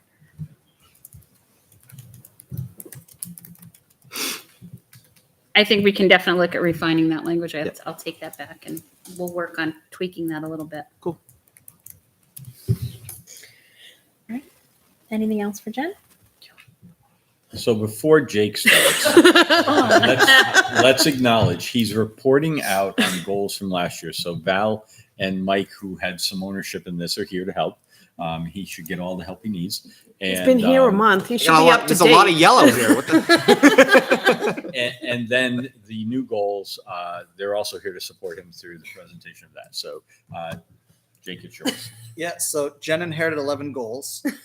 I inherited an amazing team. So I'm going to let Mike and Val talk about last year's goals. Delegation. And then I'll talk about the goals that we set for this upcoming school year. So the first goal, the PLC goal that we had, we marked the first one complete just because Joanne Ray, the science CF, she did a really nice job with her PLCs and getting her department together and really diving into the previous year's science data, and our test scores went up this year in science. Where I think we as a team this past year fell short is we did not structure the PLCs the way that we probably should have with our departments. And what I mean by that is we should have, as an admin team, we should have dove more into what a PLC is with departments. Why we marked it partial is we gave them the common plan block this past year. So they had the common plan block, so they were all together. At least once a week, being able to, we gave them the data for AP, SAT, PSAT, 8 and 9. So we gave them all that data, and then Kim Barnett, she also revamped the data team, and she was meeting monthly with some teachers and some admin about the data and some ideas to give back to the departments. And I think where we fell short as an admin team is we did not structure that. All right, and you'll see a little bit more when Jake talks about next year's goals, how we want to kind of revamp and redevelop and restructure that process. So did you give them a set day a week like Tuesday is English PLC? Let it flow. So that's where we found, and Jake and I had a conversation about with that too. We had that conversation where I think we need to, and Jake brings in a lot of that knowledge base. So it just makes it easier for teachers to plan too. Yeah, if so every Wednesday, I think for us, coming in really. You recognize it and you're going to fix it. Right. Perfect. Right. So that's that first one. And when you listen to the Duke Force, Rick always talked about the loose tight connection. So in other words, it's the admin's responsibility to say, these are the tight parameters. You have to meet once a week. You have to keep track of what you're doing or whatever. When you do it, who cares? How you do it, that's up to you to decide. So it's that loose tight thing of, these are the non-negotiables, and then it's up to the team to make that decision how to work within that. So you'll see how that plays out, I think, as we work. Yeah. The second one was advisory, kind of looking at redeveloping advisory. I met with the advisory committee. It was a group of teachers. We met once a month. We did kind of a little bit of a couple different things. So we set topics and agenda items for teachers to talk about month to month, but then we were also talking about looking at an intervention and enrichment block. So we're still kind of looking at that. I did send, we sent twice teachers up to visit Bow High School. They have a similar schedule as us at the high school with a little bit of an intervention, more of an intervention block in the middle of the day. So we had our teachers go up and talk to them a little bit. So we're still moving forward with still looking at a potential intervention block, but what does that look like? That's a big one. That's not just a let's do this in 6 months type of goal. Counseling, Val, do you want to talk about that one? Yeah, so I too inherited these goals. But we are continuing to work on developing our school counseling curriculum across all 4 years and getting students to kind of do those self surveys and understanding their skills and their strengths and their blind spots and what their negotiation style is. As freshmen, working into career exploration, working into understanding what goes into the college piece and then college and career piece, and then eventually applying for 4-year, 2-year military work, what that looks like. So our big goal, my big goal coming into this position this past year was really to kind of change the climate within the counseling office that we have now fondly called the Den. And it is bustling daily. The feedback from students this year was like, we love coming here. So really just kind of establishing who we are, what our goals are, and now pushing forward to really roll out and work within the ASCA standards, the American School Counseling Association standards, which is our governing ethics and guidelines, and really trying to work on pulling together a comprehensive school counseling plan. I've also, I grabbed all the counselors from the other buildings and was like, hey, why don't we meet once a month and chat? And that came out of a professional development day that was in October that I walked into, and they were having a conversation, and I was like, maybe we should just meet. So we met once a month and really have been talking about how to streamline processes within the counseling department across the district and what that looks like, and how we can have that vertical alignment and make sure that we're all supporting each other, because we are sort of all on islands within our own schools. And it was really awesome. We're great to do that this year as well. I feel we're trying to put something more comprehensive together. The timeline for providing the data to the school community, I think that kind of links to going back up to the PLC piece. And we created the timeline. I just don't think that we did a sufficient job to show,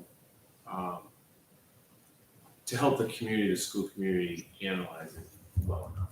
So I think we need to step in and, yeah, we can provide the data, but if you don't know how to read it, you don't know what you're looking at. I think so. We need to come back in and, as a team, develop ways and strategies for the school community to look at and understand what they're looking at. What data are you talking about? I'm sorry. Is it So if you look at the I can't. at up there, it is so advanced placement scores when Okay, they come yep. out and when they Sorry. report out, SAT scores, PSAT, science, CT enrollments. Oh, okay. Yeah, so it's all that. I just So- read the letter. So some of that stuff, we can provide to people in the school community, but if they don't know what they're really looking at. Okay. And then the last one, community engagement. Val, Josh, and Bill both were part of different organizations at night, getting their faces out there. So Josh was part of the Booster Club. Bill went to PTO. Val went to FOPA. We tried to utilize Litchfield television as much as possible. Things like that. I used Twitter until I realized no one was really no one really, yeah. So, and But you have a Facebook page now. we do have Facebook Yep. pages. Yep. So that's, we're working on that as well. And then just using through the weekly updates, through communication through PowerSchool Messenger, and you know. Great. So feedback on how the high school assessed. I mean, they have many complete, but many were partially complete. I think they've done a pretty honest assessment of where they were. But if you think they overstated or understated, I appreciate them acknowledging where their deficits were and finding solutions to move forward. And with Jake's help, maybe he can push forward the fresh perspective, new leadership style. You can do it. let's look at Jake's turn now. So you'll see it. We have 4 goals. I'm going to say it's technically 3.5, but I'm going to say it's really like 1.5 because I think they kind of all connect together. I sat down with the high school admin team 2 weeks ago, and we looked at last year's goals and started thinking about what we wanted to do as a building. I think it'd be very presumptuous of me to come in and say, here's the building goals for the upcoming school year. So the feedback from Mike, Val, and Josh Knight was fantastic to help us kind of develop these. Many are very similar, but with my kind of twist on them, I guess. So my shift with the PLC focus, and you'll see below, we are going to return to the data aspect. We have to return to what a PLC is. And a true PLC is true collaboration between teachers. And this is going to connect to our last goal about the culture and climate between teachers as well. If teachers aren't working well together, if they're not looking at the data in a collaborative way, we're not going to get anywhere. So really kind of revamping what a PLC is, setting norms, setting mission statements, setting outcomes for what we're going to get from these meetings. And then administration joining those PLC meetings throughout the school year as well. And it's not a I got you type thing, or I'm making sure you're doing what you're supposed to be doing. I'm a learner as well as they are, and I'm going to be part of the process as they are part of the process. So that's big for me to really kind of revamp what those look and feel like, so that then with the data is always going to be part of it. But if we can really reframe what they're doing and why they're doing it, my big thing is always going to be start with the why. If we start with why we're doing it at the beginning, that's really going to help the outcomes be much more attainable than just we're looking at data and talking about why AP scores are down or whatever it is. So, that's the big one on that. Mike touched on the advisory program. And again,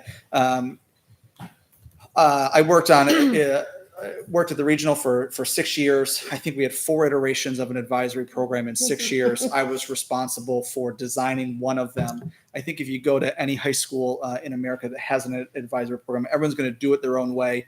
And it's a 3 to 5 year process to get it and get it done well as you reflect and change. So, Mike's going to continue that work with the advisory leadership team and planning that.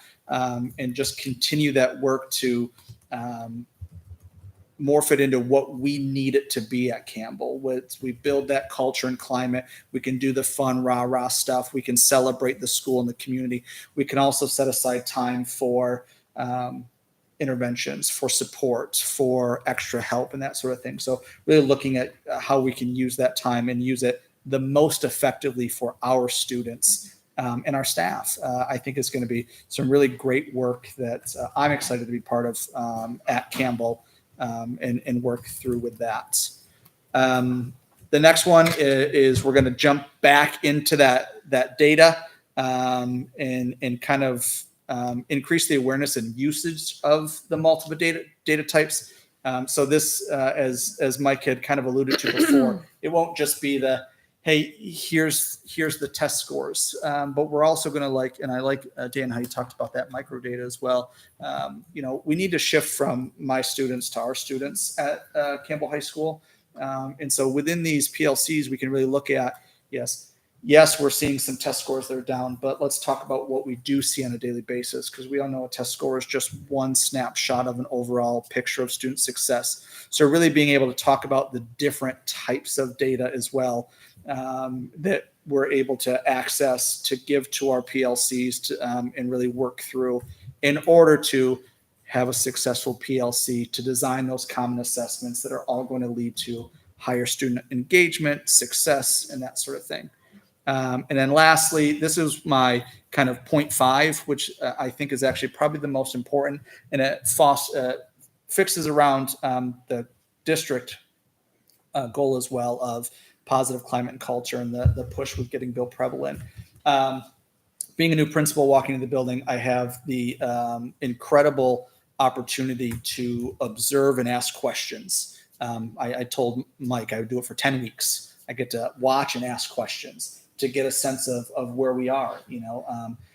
I got a tour with the students during my interview, and I came in a day in May, and every single student I talked to talked about how great the school community is. And then I saw the data from, I don't know if that was the YRB data or whatever it is, and the engagement levels went down from the elementary schools up to the high schools, and that feeling of the overall climate and culture.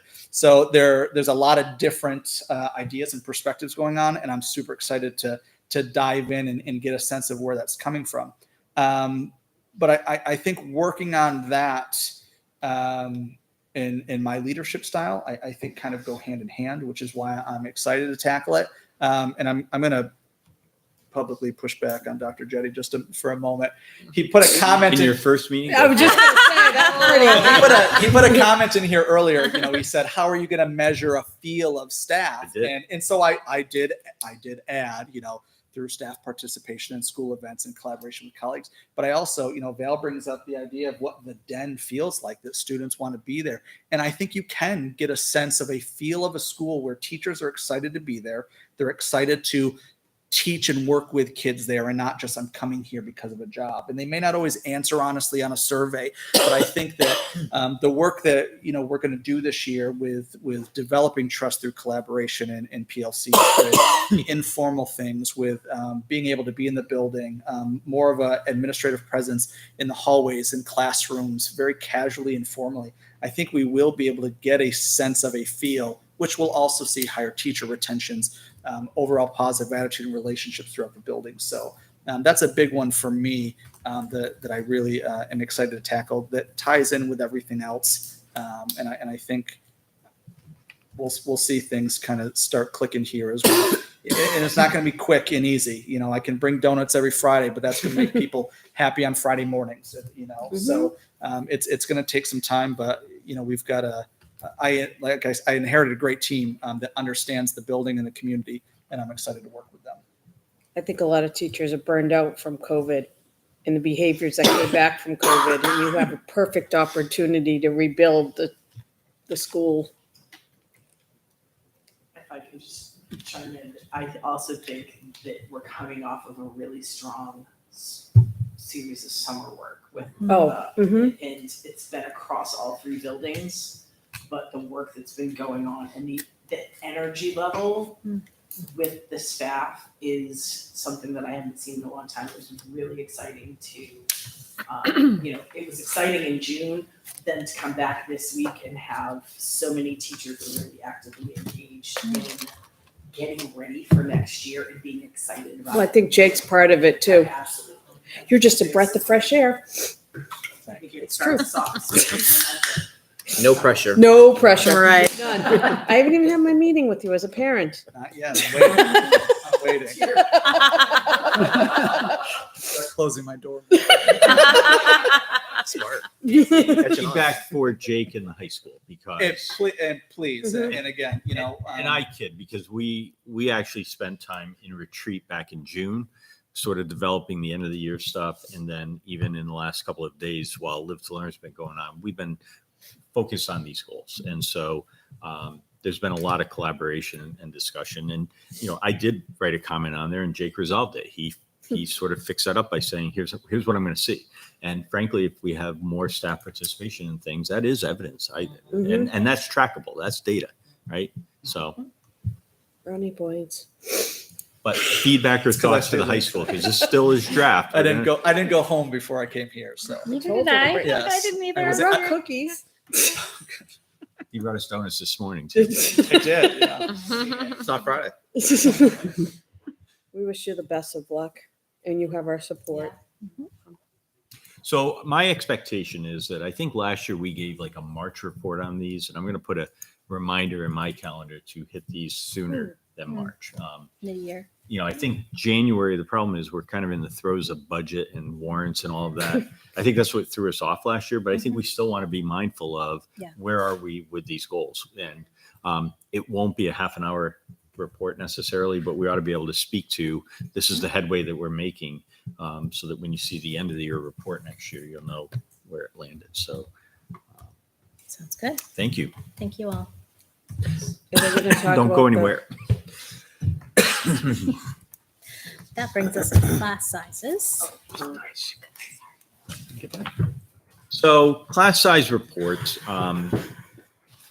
what we've linked here for you are the policies and then what the enrollments are as of July. You have updated numbers?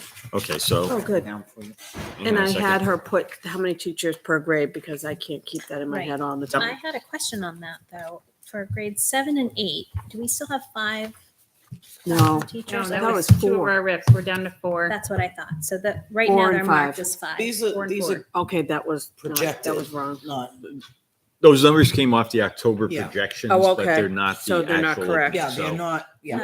We have 4 per grade level Yep. at LMS. You've 90. 4, 5, 4, 6, 4, 7, and 4, 8. So this is, I'm looking at the district enrollments Mhm. and then there's a staffing projection. But Because I wasn't sure what Liz had meant and I didn't. So what we always Michelle know did, how many. if you look at the, it's going to be hard to read because it's going to be tiny. But if you look at what we were projecting, this is back in October, right. it still had the 5 on there, Yeah. right? So we didn't know where those, we didn't even know that there Right. were cuts at the point that we made this. But so Michelle simply typed these numbers over. Oh, I see. They should be 4 and 4. It should be 4 across the board at the middle school. Because I wanted to know 5, 4, 4, because all we talk about are projections. I want to know actual. What is So that I in wasn't place sure for this what year? those were because. Oh, okay. Holly's on vacation this weekend. I Okay, could get it thanks. from her. Fair enough. Sorry. we could I ask should have them made too. that more clear. So just, Today. I mean, the data that you have, let me go back to this so that, because I almost think what I'd like to do is take this school by school, grade by grade, have each principal comment on where they think they are. We've talked about the fact that we shouldn't be focusing on the numbers. We ought to be focusing on all the other stuff, which is what's the overall makeup of the grade? What are the staffing situations? What are the individual needs and so forth? And then saying that brings us to a number and your recommendation from each principal, which is I feel that I'm good as is, or I feel that we have a situation that needs to be result in an increase or a decrease. I'm sure somebody would be willing to do that. So I'm going to pull up the enrollment numbers, and then I'm just going to give you the update as of today, hot right out of the system. So we have it. So bear with me. So let's focus on grades K through 4. So basically, we were looking at 65 kindergartners, and we had a projection of 4. We did gain 1, so we're at 66, but that is well within our guidelines and able to be done with the 4 staff members. In first grade, the number went from 88 to 89, but we have 5 teachers planned there. So that larger than normal class size is able to be done with 5. But it met the trigger number by 2. Yeah. Well, no, because there's 5 already. So I'm sorry. it Yeah, met they the did trigger to meet get the to trigger 5. number to Yeah. trigger 5. And Correct. it's trending upward, which is again Mhm. what we tend to see in first grade. Correct. In second grade, we were predicting 78. We dropped 1 to 77. So we had noticed that somebody was moving. And so again, 4 staff members with 77 is the right number. Third grade, we had 83 last week. We're down to 82. We lost one of the third graders moving out. That's going to go back up tomorrow. No, I mean, But that's also Yeah. within the Yeah. The 4 is good. that's Yeah, within we're the perfectly class size fine, but yeah. numbers that we have. And then fourth grade, the 87 is held steady, and that is also within the guidelines. So, Dan, did I capture all that correct? yes, yeah, because the trigger number bumps up in grade 4. Can you talk about all the other stuff? Is there something you're seeing in terms of student makeup, staffing experiences, all the other stuff that's mentioned in the policy that you think is noteworthy, or do you feel? The one area that I'd want the board to take note of is in that first grade, even if the trigger number isn't hit, the specific makeup of that class requires the the practical trigger number to be lower than what the policy says, and that's based on the makeup of the class, which I'm skirting around. And if you'd like me to stay a few minutes after non-public, I'd be happy to share. But out of respect for student privacy, I can't speak of it publicly. But there are We talked about that circumstances last meeting. in that class that require a little bit more flexibility from the trigger number. I'm on board now. But the staffing number, It is appropriately staffed at 5. If we're Yes. to have a conversation then we'd have there's Right, other. because it was like at 84 before. or Yeah, something. if it, Right, if it ever this goes is- below the trigger number, there are other It doesn't factors matter but at at this point, 5, yeah. the 45444 is adequately staffed in what we're planning for. any questions or comments? Eddie's writing away. All right, so let's move over to the 5 through 8 numbers. And And to so, clarify, my staffing is wrong because I am 4444 right now. yes. And so in 5th grade, you were looking at 96 and we're holding at 96. And No. we're not? So nope. We were at 97 and we are down to 93 as of today. I just pulled that out. That's not what's in the system. So, That where we have paperwork that is in but hasn't come through Power School yet Down now. to Okay. withdraw. So Addition's going faster than subtraction sometimes. yeah. I need them. So that's, I got the numbers On credit cards too. Yeah, right? Oh, I Yeah, it's got like when the bank numbers- overcharges you. It takes a lot more, Okay, so I got 5 days the to numbers get your straight from return. Deb. but right one away. one of the numbers we've been really watching is the 5th grade number. Right. And you're at 93, which is Well, a within the greater range of level of what we, comfort. I'm Yeah. much more comfortable at That's- 93 than I was at 96 or 97. Yeah. All right. So So hot off the press, I'm writing 93 in. Okay. And then the 6th grade number that we had reported was 83. We stayed at 83 with 4 staff. The 7th grade number was at 88. We've increased that to 89. We've had 1 move in with 4 staff, which is still within. And the 8th grade 25, number was 93. That has held at 93 with 4 staff, and that's also within the guidelines. So, Jen, anything in the other stuff, teacher load, student makeups? I don't think so at this point in time. I think with that number in 5th grade dwindling, I feel very comfortable with the staffing of 4.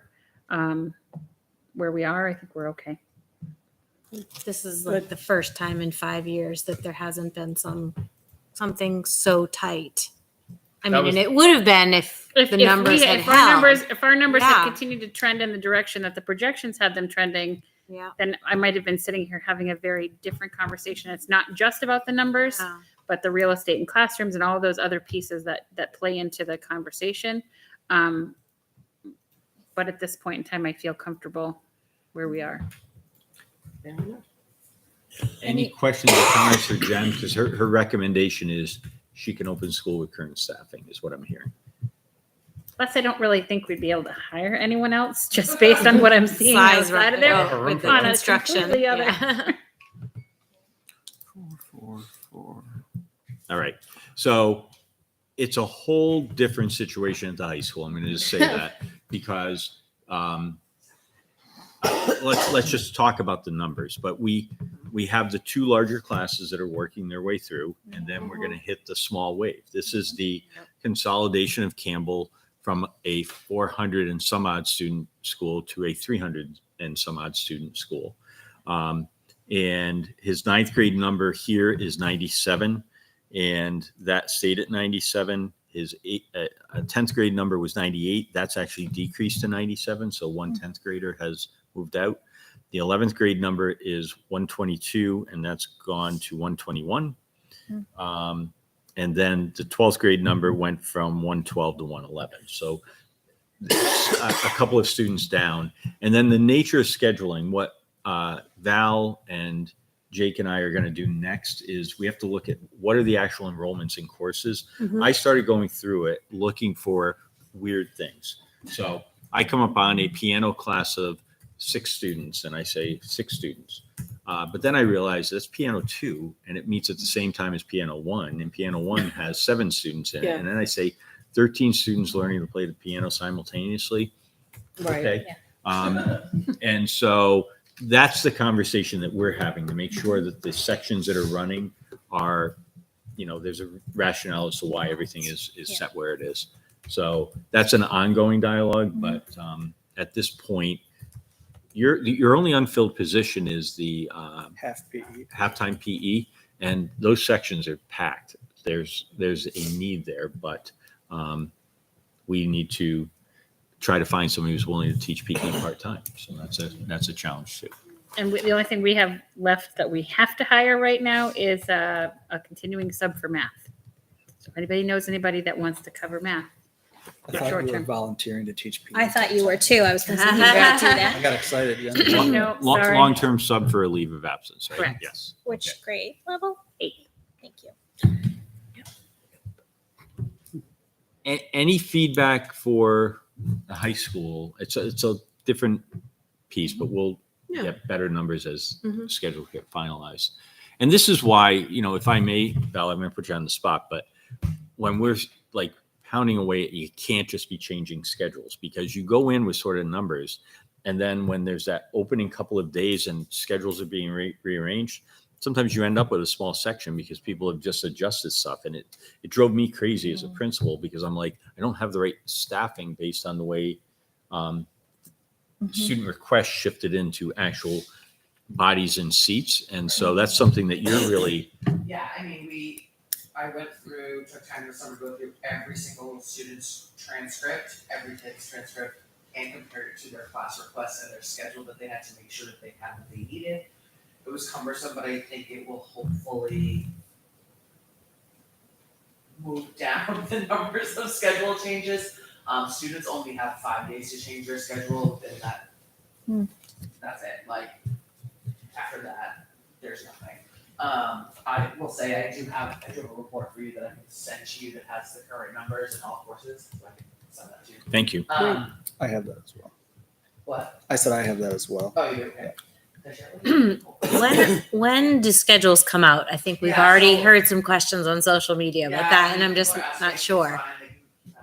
Yeah. August, I think we're gonna hopefully release around August 11th or 12th. And then I'm waiting for my 2 counselors to come back, because we'll do 3 days of students can come in if they have I'm talking major issues with schedules, not doing I need to have a different lunch. Study, that's not gonna happen. But that's when they're gonna be released. And One of the things that will really help all of us, and I don't know if this is the right opportunity to say it, but parents will be getting an email on Monday next week about updating your Power School information. So please, please, please, please update that right away. That gives us the latest and greatest in information for emergencies, for emergency contacts, for your acceptable use policy sign off for this year.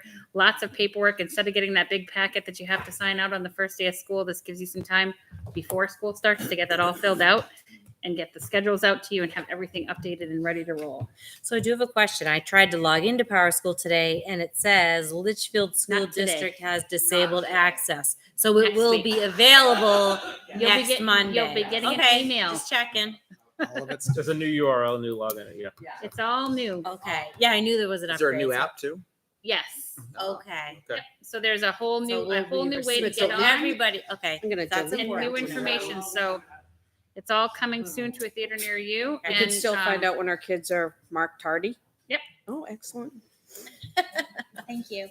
Just to close the loop on our enrollment projections, I think the aha here for me is our projections and just for my many years in the budget committee, right? We're tracking about 1,200 kids, 1,250 kids thereabouts, and now we're coming in about 1,188 and thereabouts, right? Approximately.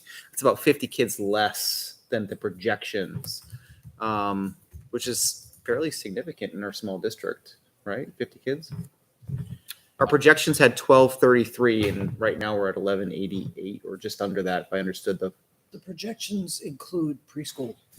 Oh. Yeah. So there we go.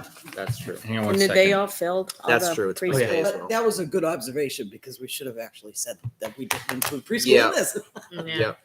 That's true. It doesn't have pre-K. So we're pretty on. Yeah, that's Yeah. impressive. On the How many nose. kids? Like 42 or something in pre-K? Oh, sorry, I forget. I didn't No, answer that. What I'm is sorry. 42? People ask me that, and I think it's 42. Oh, it's 42.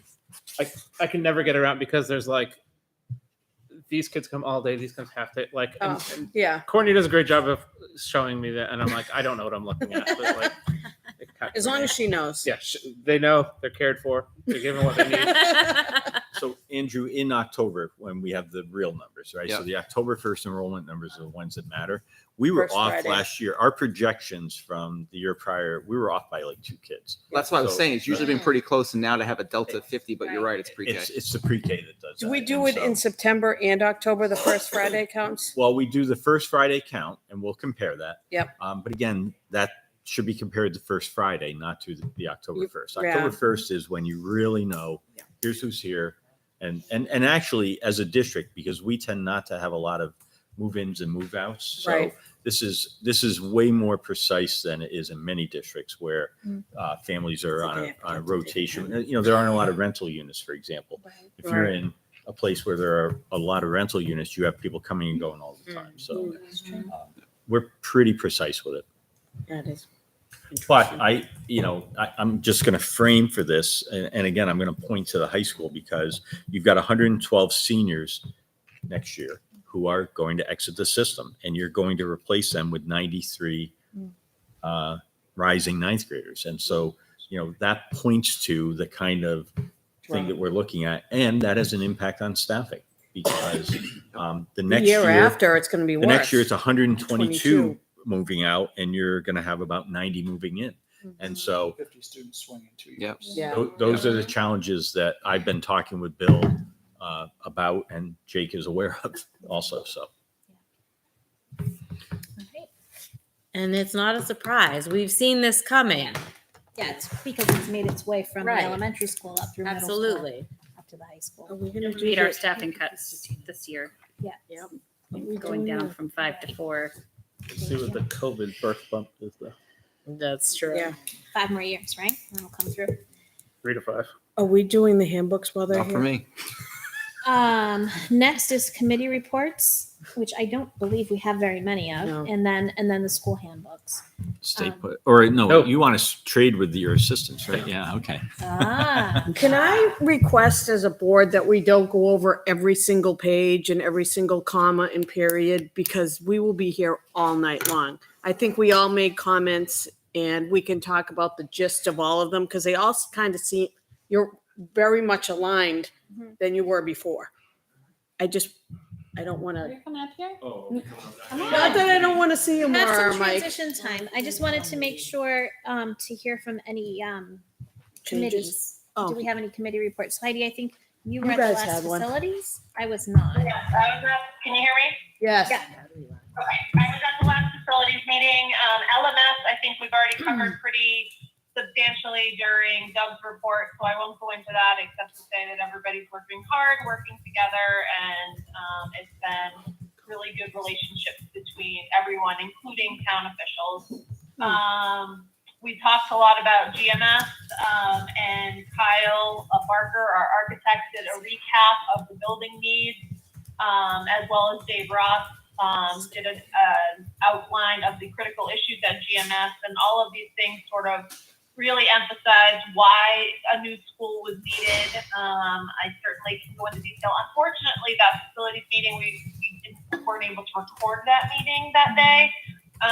So folks can't go back and look at it, but I'm happy to, I think they're working on communication to be able to put that list out there for everyone to see exactly what those problems are, just to kind of hit home as to why a new elementary school is necessary.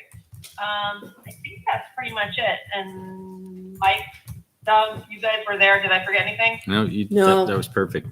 Thank you. Yep. That was great. Thanks, Heidi. Have a budget committee meeting. No budget committee meetings in July. Next one is at the end of August. There was a capital improvement scheduled for this past Monday. It was scheduled kind of last minute, but they did not meet because the board didn't have a quorum. Okay, thank you. So the next meeting is TBD. All right, and then I've got wellness. And None emergency of my manage- committee meetings had a, Okay, none of so my no committees had a emergency meeting. management. Okay. And then grading, reporting, and joint loss. Did you have any meetings, Liz? No. Moving right along. Can I just give an update on the website? Sure. We sent designs for the homepage template, for the district homepage template, and the 3 school templates over to the designers. Working with them on what we want to keep, what we don't want to keep, and what they think is. Okay. They look really good, though. They look.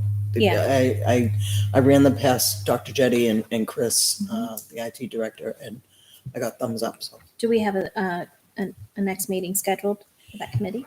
I would like to do something in August. I'm waiting for Chris to come back. Okay. All right. Sounds good. That brings us to the Tomorrow. school handbooks. Okay, good. So the school handbooks, just to preface this.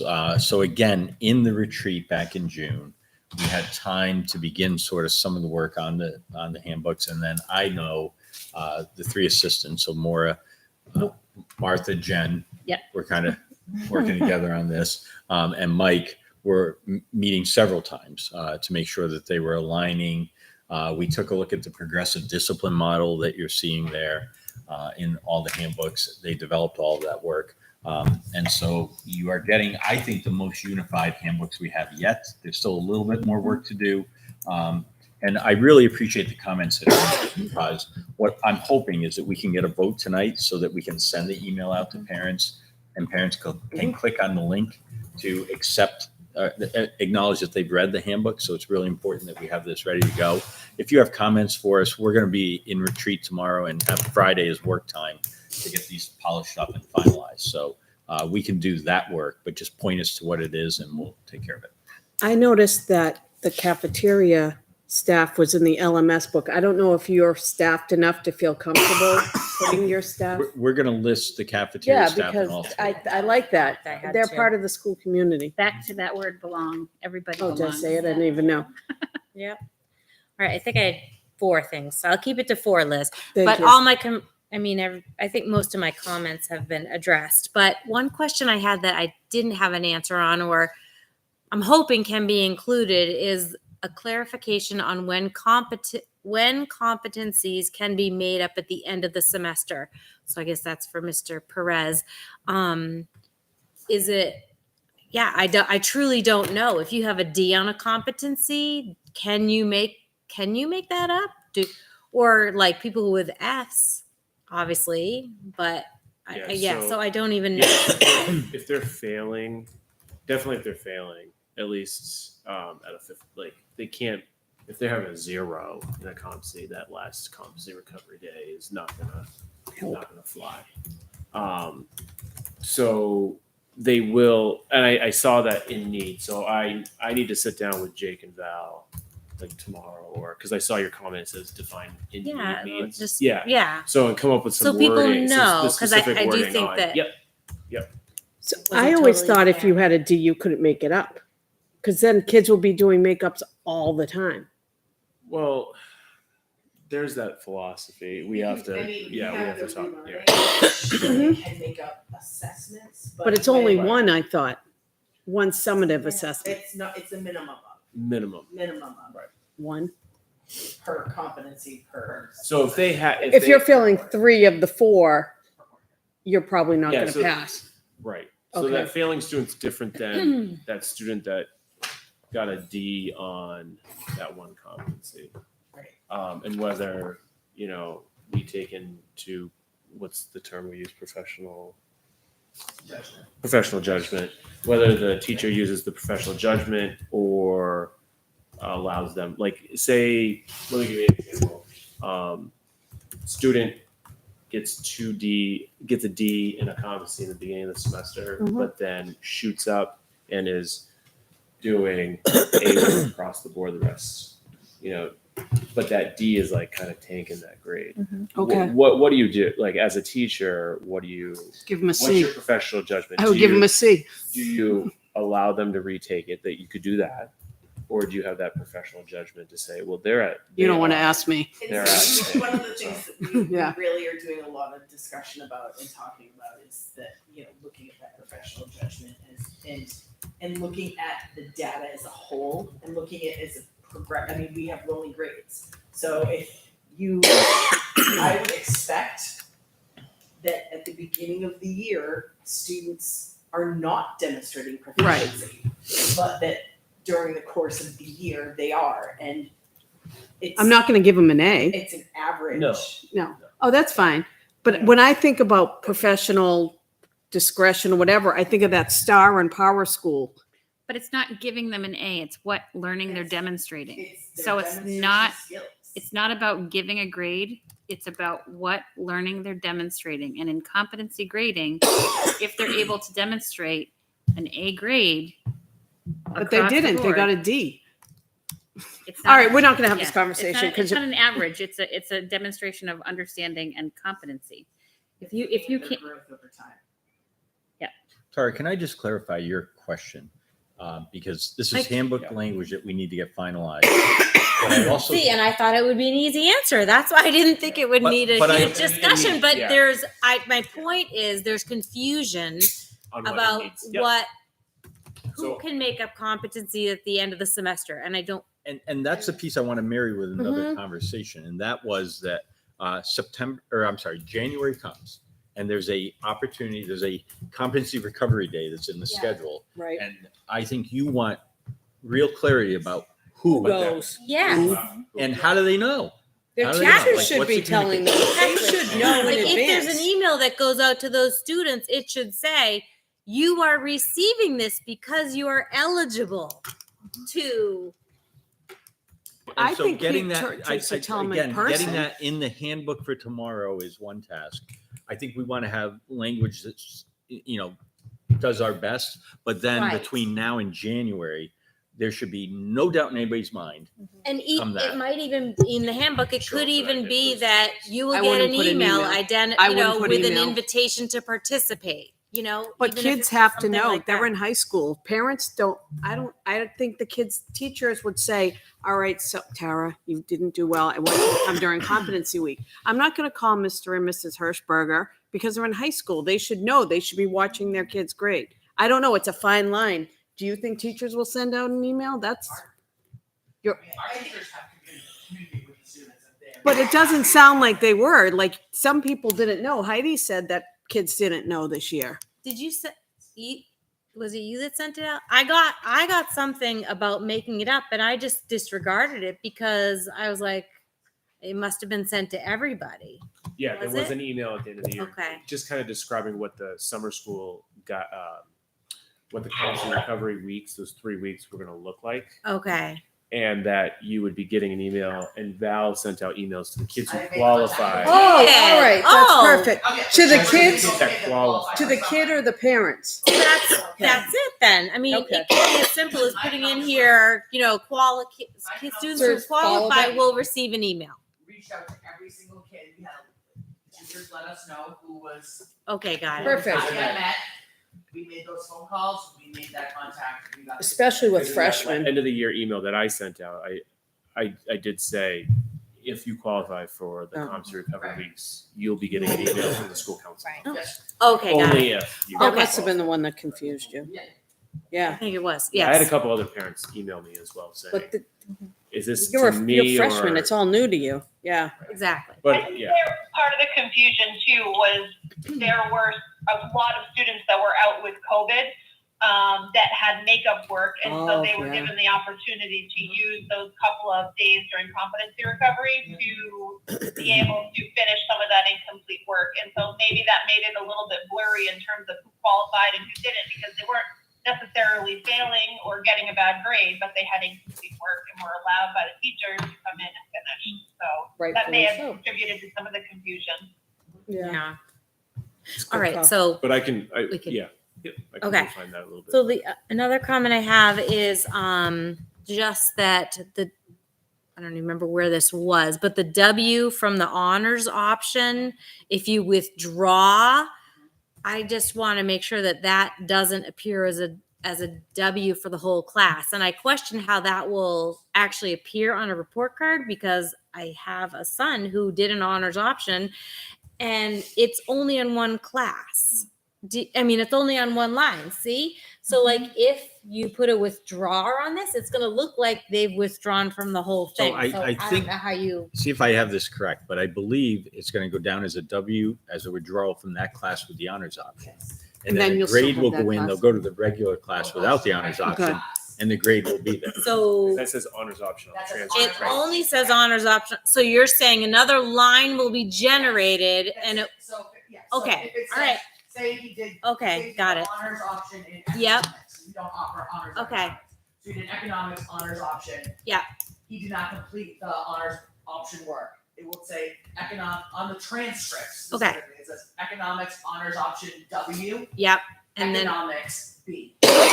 Colleges don't But care. that's an important thing. It When a is. student Yes. contracts to do an honors option, they can't just say, I never got around to Decide it. I don't Make wanna it do it. disappear and I'll just take the regular grade. It's going to show that W. So Well, that's and a that was not- commitment. Committed to it. That's a Right, commitment. And that was not clear in the handbook before. It said that a student could just withdraw from an option. If they decided not to complete it, that's okay. My son Say wanted to stop. join it and he wasn't allowed to join it late Oh, either. Okay. Yep. Oh, that's Number yeah, two that's good to son. know. There's a contract signed, we have record of it, we've tightened that up. They've tightened it. Good. Okay. All right. Third thing is math graduation requirement is 3 credits or 3.5? So they have to have a math experience All 4 years. all 4 Three. years. So they do. So the credit Yeah. requirement, It's recap 3. it for everybody. It's how many three credits of requirements. math? 3 years of math are required. Okay. A 4th math experience. Could be woodworking, could be There's certain classes science. that qualify as that 4th. They're called. I was just confused because I think our policy says 3.5 with probably those definitions. It says the policy, I believe, says, or maybe the previous handbook, math 3.5 credits must have a math or math embedded course in all 4 years. The policy still says this. At least the one on the website, Says that they need to have the 3.5 credits. When was that? Wow. It's No. it's always been 3 with So- geometry, and you've been Algebra able and to waive geometry are the are I thought algebra 2 was a requirement. I thought we algebra changed 1 and that. geometry, and you Changed can it waive from the algebra geometry. to geometry. Why my kids take algebra 2? Yeah. I said, but You can waive originally it might have been So algebra 2, on but then we. the policy says mathematics, including algebra and geometry, 3.5 credits. Students must take all 4 years of math or Take all math 4 years embedded of courses. math. Yeah, that's what it says. Is that the But current? it says 3.5 It says credits. 3.5 for graduation. for That was graduation from April under the high school of this year. graduation requirements policy. So I noticed that I think in the handbook it says 3. So I just You don't.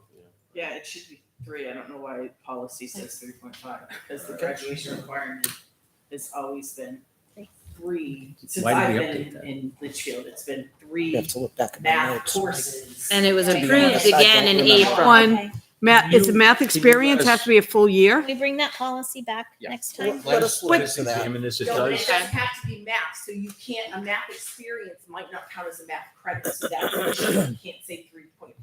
A math experience could be a computer class that It's has. as a half a So there's semester. a list in the handbook of approved math embedded courses is what it's Yeah. called. So for our kids that go to CTE, a lot of the trades courses. Right, are have considered math embedded. Courses, but that doesn't qualify as a math course, it qualifies as a math embedded course. So It it's doesn't meet verbiage, the yeah. Requirement for algebra or for geometry. But it's not a full the 4th year, it's only, Correct, and I think it's they only a have- half they a have to semester. have a fourth they have to have.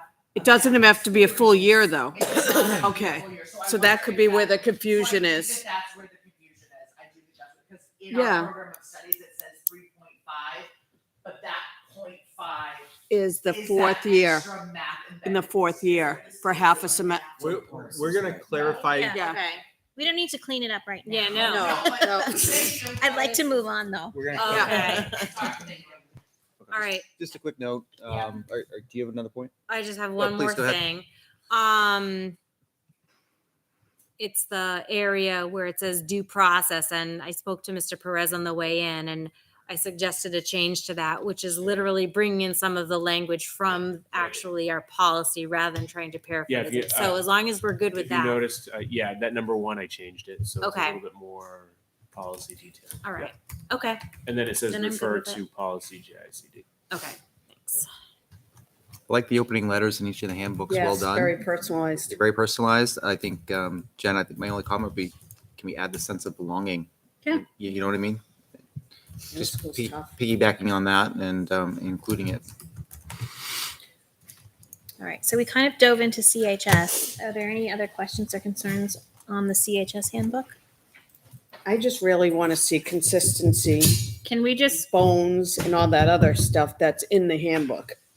speak briefly to the behavior modification? And can you talk about? Oh, the phones? progressive Let's discipline? talk phones while we're here. Yeah. Yep. Yeah.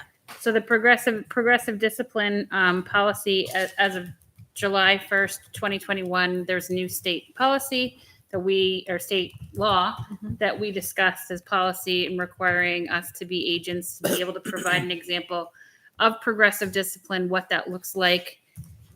And what we discussed is that it's important that progressive discipline happens across all 3 schools as well as within each of the schools. So you'll see that the discipline information that is in there now is aligned with what the behavior is, in addition to how that behavior can be addressed at each of the grade levels. And there's going to be differentiation based on where students are developmentally, even within each of the buildings, where students are developmentally, where students are in the grades, where students are in frequency of occurrence of this behavior in them, or the egregious nature of behavior can impact how they are disciplined in regards to that progressive idea. So you'll see that is adjusted along here. And we worked quite a bit on this. I will say we spent 2 or 3 days, total days, working together on making sure that behaviors were addressed. They're addressed by categories of things that are dealt with in the classroom, things that are dealt with a combination of classroom and administration, things that are dealt with by administration, and then things that are dealt with that are bigger than us, bigger scope. So it gave us that definite progression through the needs. Yeah, I think it's very clearly written, easy for students and parents to understand. You do this is the consequence. You know, if you do this 4 times, it progresses from there. And I do like how consistent it is throughout all 3 handbooks. Well, it's nice too, I think, because it helps a middle school parent understand that when their child does in 9th grade, it could be a little bit different. Yeah. Right. Yep. Right. It's And it very should be. clearly written. Yep. Thank you for that. Can you tell me where are phones? I'm a child and I have my phone is disrupting a classroom. So where does that fall in here? So 800 times. That we was that thing. 800 Well, times. yeah, I'm getting my notifications are just bzz, bzz, bzz, right. So what? So we actually had a study that was done. Literally, a teacher in West Virginia had her students track how many notifications they got throughout the day, and one class of students in a 6-period day in 2020, before COVID, received over 800 notifications. One class of 25 students, 800 notifications in the day. So That's we, way more now. as administrators, have to sit here and decide what's more important, the notifications or the learning. We're looking at those scores. We're looking at that data. We're looking at the deficits that we have and the gaps that we need to make up. And what we need to say is, when I talk to kids 9 times out of 10 that have these out, they're getting texts from mom and dad sometimes. And you know what? I have an 8th grader. I lived through it. I know this is her lifeblood. It's where she has it all the time. But I know I'm not texting her during the day. If there's an important message that I need to get to her for, take a different bus home, walk to this friend's house, do these different things, I'm calling the school and I'm leaving the message with the office who will get it to her when it's not going to interrupt her day and her learning. I understand the safety concerns that parents have after December 17th. I understand that need for that security level and that ability to have it. But the idea that it's off and away and not out. If we looked at bathroom logs at LMS and we looked at some of the issues that we had with bullying and behaviors in the bathrooms, kids take their phones and spend 20, 25, 30 minutes in the bathroom, and you walk in and you see the glow as you look through the crack on the door. It's not a question of using the bathroom for the sake of using the bathroom. It's an addiction. It's something that we as adults have to help kids break that addiction. So although I do understand the need for the cell phones and the need to have them available, they need to be off and away. So for the policy that, well, not policy, but the procedure that we're putting forward is that we're clearly aligning that phones are off and away, whether it's in a backpack or a pocket, doesn't matter, but it has to be off, because that constant vibration or the dinging at the, it's just a distraction to why we're here. What's the purpose of this 6.5 hours that we have students here working and learning? It's to learn and to make up those gaps that they have. And if we'd rather have them getting those notifications and messages on Snapchat and Instagram and everything else, all the other social media platforms they have throughout the day, then we have to take a look at what that means in regards to how we make up those deficits in learning. As long as they have them close to themselves, if should there be an emergency, I'm okay with, off and away. But even in the emergency case, and I'm going to speak to, again, the 17th, going back to that day, every student safely made it home to their parents. And one of the things that actually negatively impacted us was the number of kids texting their parents that did have their phones on them, texting, and we had the cars pulling into the parking lot. And as we're trying to count heads and figure out who's there and what's going on for safety and the safety and emergency protocols, it impacted us adversely, in my professional opinion, to be able to have, I understand that, desire, but we're going to communicate. We have policies that we've put into place as a district to be able to get that information out concisely through a much Hopefully more the next time defined. we will be able to get it out quicker, because that was an issue. Yep, that absolutely. that was as much as equal Agreed. as an issue. Yeah. 100% agreed. And we, because we recognize that as a deficit, because we recognize the lack of signal and the other issues, we've put plans in place for safety and protocols and procedures as a district, so that it doesn't come from Dan or Jake or myself. It comes from somebody at the SAU level when it's a district issue like that, or there's a procedure in place to make sure that that information gets out in a timely fashion, so as not to interrupt the safety of our students. And we're not having cars blocking buses as they're trying to pull out. We're not having the parking lot at Tabernacle overrunning with people because they know the kids are there and they want them. We all get it. I think teachers at the high school level, number one complaint is students having phones out. They don't need it. They don't need it for a calculator. You have a Chromebook. They don't need what? It is. Yeah. I mean, I know we want academic time. We want it to be away. Academic time. Yeah. During academic classes, they don't.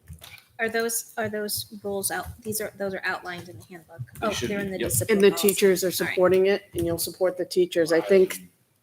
Well, Jake will be walking through the rooms, and you too, and Yeah. And as parents, we need to support that as absolutely in our students as well. because a lot of our We've also, I think part of this is our messaging with our staff, right? So Mhm. when cell phones were first coming on board, one of the They were beliefs cool. was embrace the cell phone. It's here to Right. stay. And I think that might have worked in a day prior to Chromebooks, but now we all have bingo. Chromebooks. So how necessary is the cell phone when there's a Chromebook device that we've provided to every child? You can get your work done on the device and not be interrupted over and over again with notifications. Well, they also have hoods on with their AirPods. Not that that ever happens to me, and they can't hear a word you're saying either. But I think that, Yeah. it's back Their to music. the focus on the academics, right? And so Yes. when we're in meetings, we have a norm. One of our norms is that we try to be present in the meeting. It doesn't mean that, the other day there was an emergency, there was a text actually that occurred among the board regarding a situation in town. And I paused the meeting because Dan and I are in the meeting. I said, Dan, you got this. So you're aware of this situation and blah, blah, blah. So that's one of those like, hey, we need to interrupt for a minute. This takes a priority. Yeah, it's a But big one. That's not the case in most cases. For the most part, we see the thing and, Yep. I'll get back to Claudia later, Yeah. right? And so we have to make that emphasis in our classrooms. And that's what this, I believe, does for us. And like, Kids don't have that ability to make that hierarchy, to turn their phone No. face Yeah. down and not be constantly picking it up and finding out what's My going kids on. know Angel. But I also think that's become part of our responsibility, Mhm. to teach that right now, this is math. This is what we're Time and doing. We got to place. focus on the math task. When you work at hand. Fidelity, you can't have your cell phone out all the time. It's a life lesson. I just want to get back to the Handbook. approving handbooks. So are there any other concerns that we need to discuss with the CHS handbook? And Jen, thank you for that information. Are we all set with the dress code? I know Heidi had issues with the dress code. I think within reason, the dress code that we have is sufficient up to the, Yeah. No, I did have a couple kids ask me at the end of the year. well, what? The ones that are reps, Oh, because okay. I thought they thought that there was going to be another committee. And I Yeah, was like, We I did talked not about know. it. We didn't bring it back to the board, but if there's an interest in doing that, I think it's a little late to change the policy and approve the handbooks for Correct. this year. So Yep. that could happen over the course of next year. They had just asked me at the end of Yeah. the school year, and I said, Yeah. I don't. I also will say that at the end of the year, dress code was not a frequently talked Didn't about see- topic. Mm-mm. I think the policy has become relatively permissive, if you would, and the expectation is that, again, focus on academics. Mhm. And it seemed not to be, I didn't hear the level of discourse that we've heard in the past. But It's hard to find whole shirts. As a parent of an Well, I eighth grade get girl, that. you can't find a whole shirt. But at least They try don't to sell touch them. the belt. It was the tankinis and stuff. What's Yeah. next? Those are the ones that push, I don't know. Well, no comment. So right Okay. now, the dress code stays as it is until unless we develop a committee to Was there a revisit change to that. the dance? I mean, I see this highlighted. Any students absent from school or dismissed No, for more than half. that is Always been- not a change. That's Okay. just highlighting to reword to make sure that it's clear because we had some confusion and concern. So that has been an ongoing policy along the way. The things that changed in the dance is that fifth grade never was included in the handbook. Yeah. And again, So- belonging. Now fifth grade, we have the fifth, sixth grade dance and the seventh, eighth grade dance, which worked out really well this spring. And we anticipate including those through this year. They belong. Cool. Yep. Thank you. I love that. So you're looking for a motion to approve the handbooks? Yeah, unless Yes. there are any other questions or comments. I kind of put my comments in and they were responded to. So Agree. I'll make a motion to approve all 3 handbooks. Second. further discussion? Heidi, did you have anything to add or question? No, I'm good. All right. All right, then I'll do a roll call vote. Liz? Yes, I. Andrew? Aye. Tara? Aye. I'm an aye. And Heidi? Aye. All 3 handbooks approved, 500. Thank you. Thank you. Just as a reminder, the time is now 8:00. I'm watching it. We go by real time or room time. I was going by. Yeah, well, I know. Yeah, right. Either way, that was the agenda item closest to 8 o'clock. So at this point, we will open up our second session of community input for non-agenda items and invite anyone here who would like to provide input for the board. Hi, Kate. Hello. Come on forward. Hello, Mrs. Stevens. Good evening. Hello, my name is Hello. Kate Stevens. I'm at 9 Evergreen Circle. And I'm actually here on behalf of the planning board. We are, some background, we are, in 2019, we updated the transportation chapter of the town's master plan. And part of that was an emphasis on pedestrian safety in town. And last year, we had applied for the Transportation Alternative Program to build a sidewalk that would connect the Pinecrest sidewalk to the multi-use path on Albuquerque. So that's about almost a mile stretch. The grant would have been for a little over $800,000. We did not get the grant. But this year, the state has opened up the 10-year transportation plan. Every 2 years, towns can submit projects for those. And there are a few grants that are available, but you need to be on that 10-year transportation plan to be considered. So we are applying that project to that 10-year transportation plan, which is probably getting additional federal funds, what with all the influx in funds that we've been seeing. So what we would like is if the school board would support the building of that sidewalk, mostly because it's within that mile range of walkers. So any walkers to LMS would be able to safely use that. Pinecrest right now is at a level of stress of C and a D would be walking along Charles Bancroft Highway. You don't want to walk on that road. So it's just one step above it because there's no sidewalk, nothing, and the speed limit is over 30 miles an hour. So that's what creates that level of stress for any pedestrians. So we were hoping that we're also asking Board of Selectmen and the rec committee for also letters of support. So we were hoping that the school board would be willing to throw theirs in as well. It's great. Yeah, that sounds great. Yeah, Is it makes also total sense. correcting the sidewalk that goes down to Charles Bancroft? Because that was undersized, I believe. There's no money in it. Well, for it's the also project. smaller than standards now. That's not part of the grant that that's not part of the project that we're proposing right now. But there are plans to eventually correct that and then also even to extend it all the way down Pinecrest, and then maybe some additional roads with any grant funding that we could come up with. But in trying to keep things, budget friendly, keep small phases. And this is, we decided that this was the highest priority because of those students that are required to walk along that street. Yeah, there are a lot of students having an eighth grader that I was picking up routinely at LMS. There were a lot of students biking and walking home, which I love. I think that's a great thing for kids to be able to do.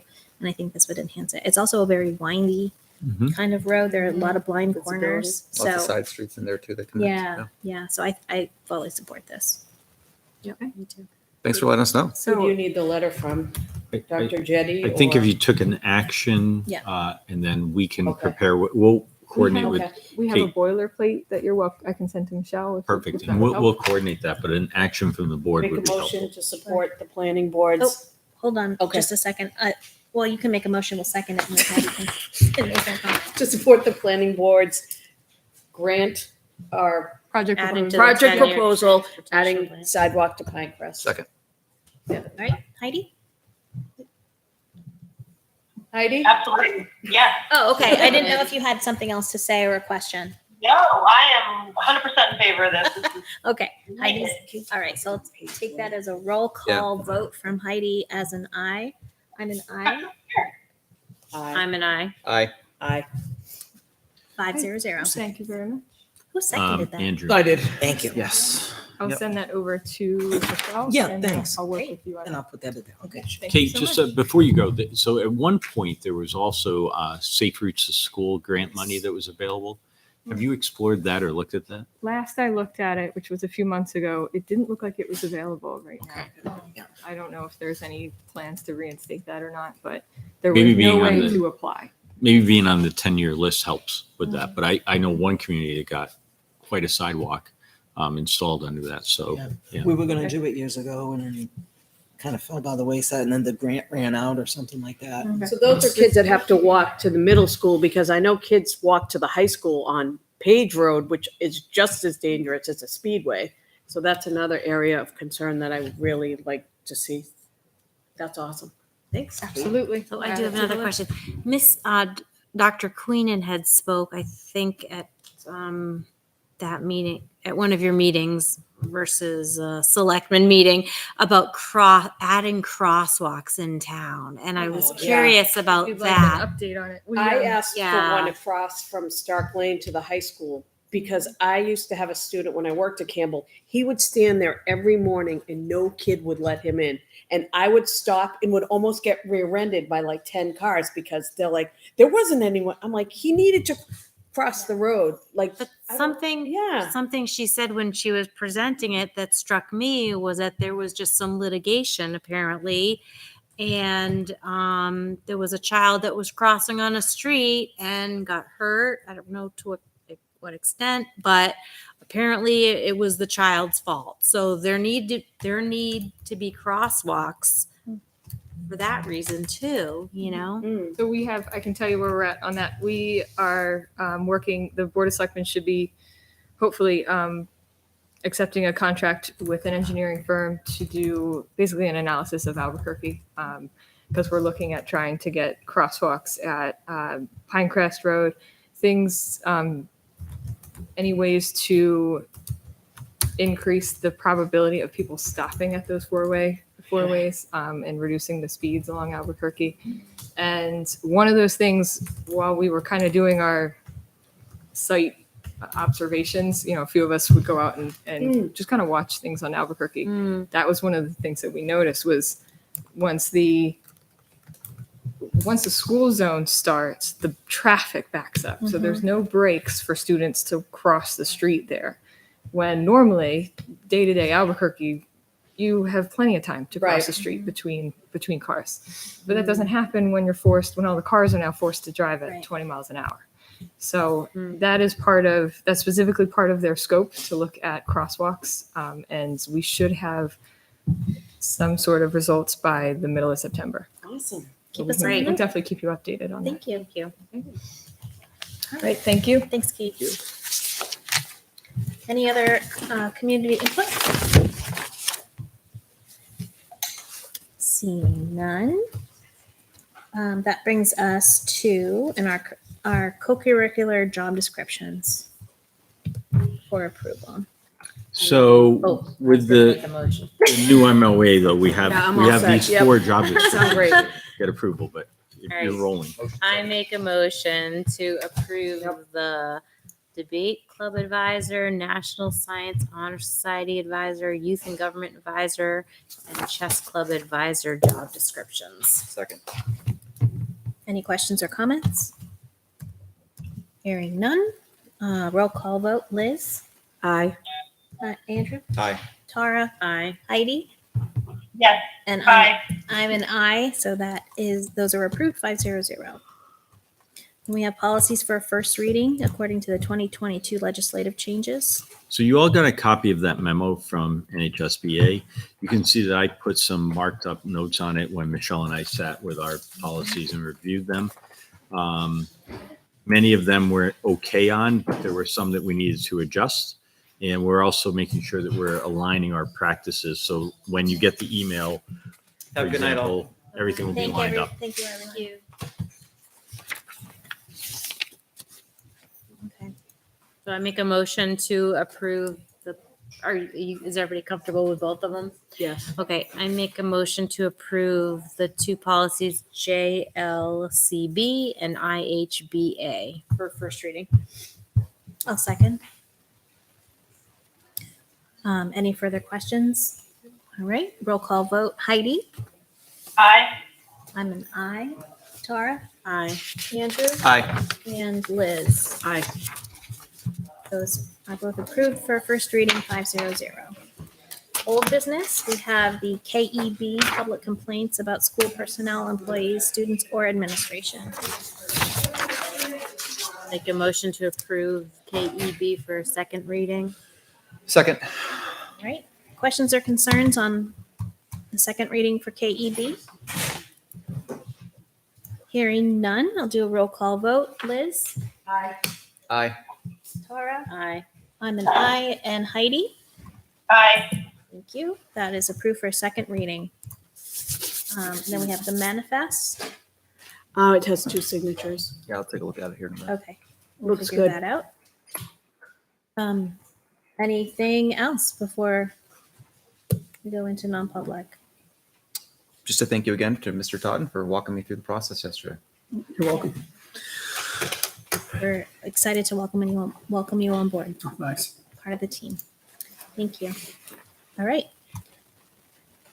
With that, we will go into non-public session according to RSA 91-A, section 311 A through C.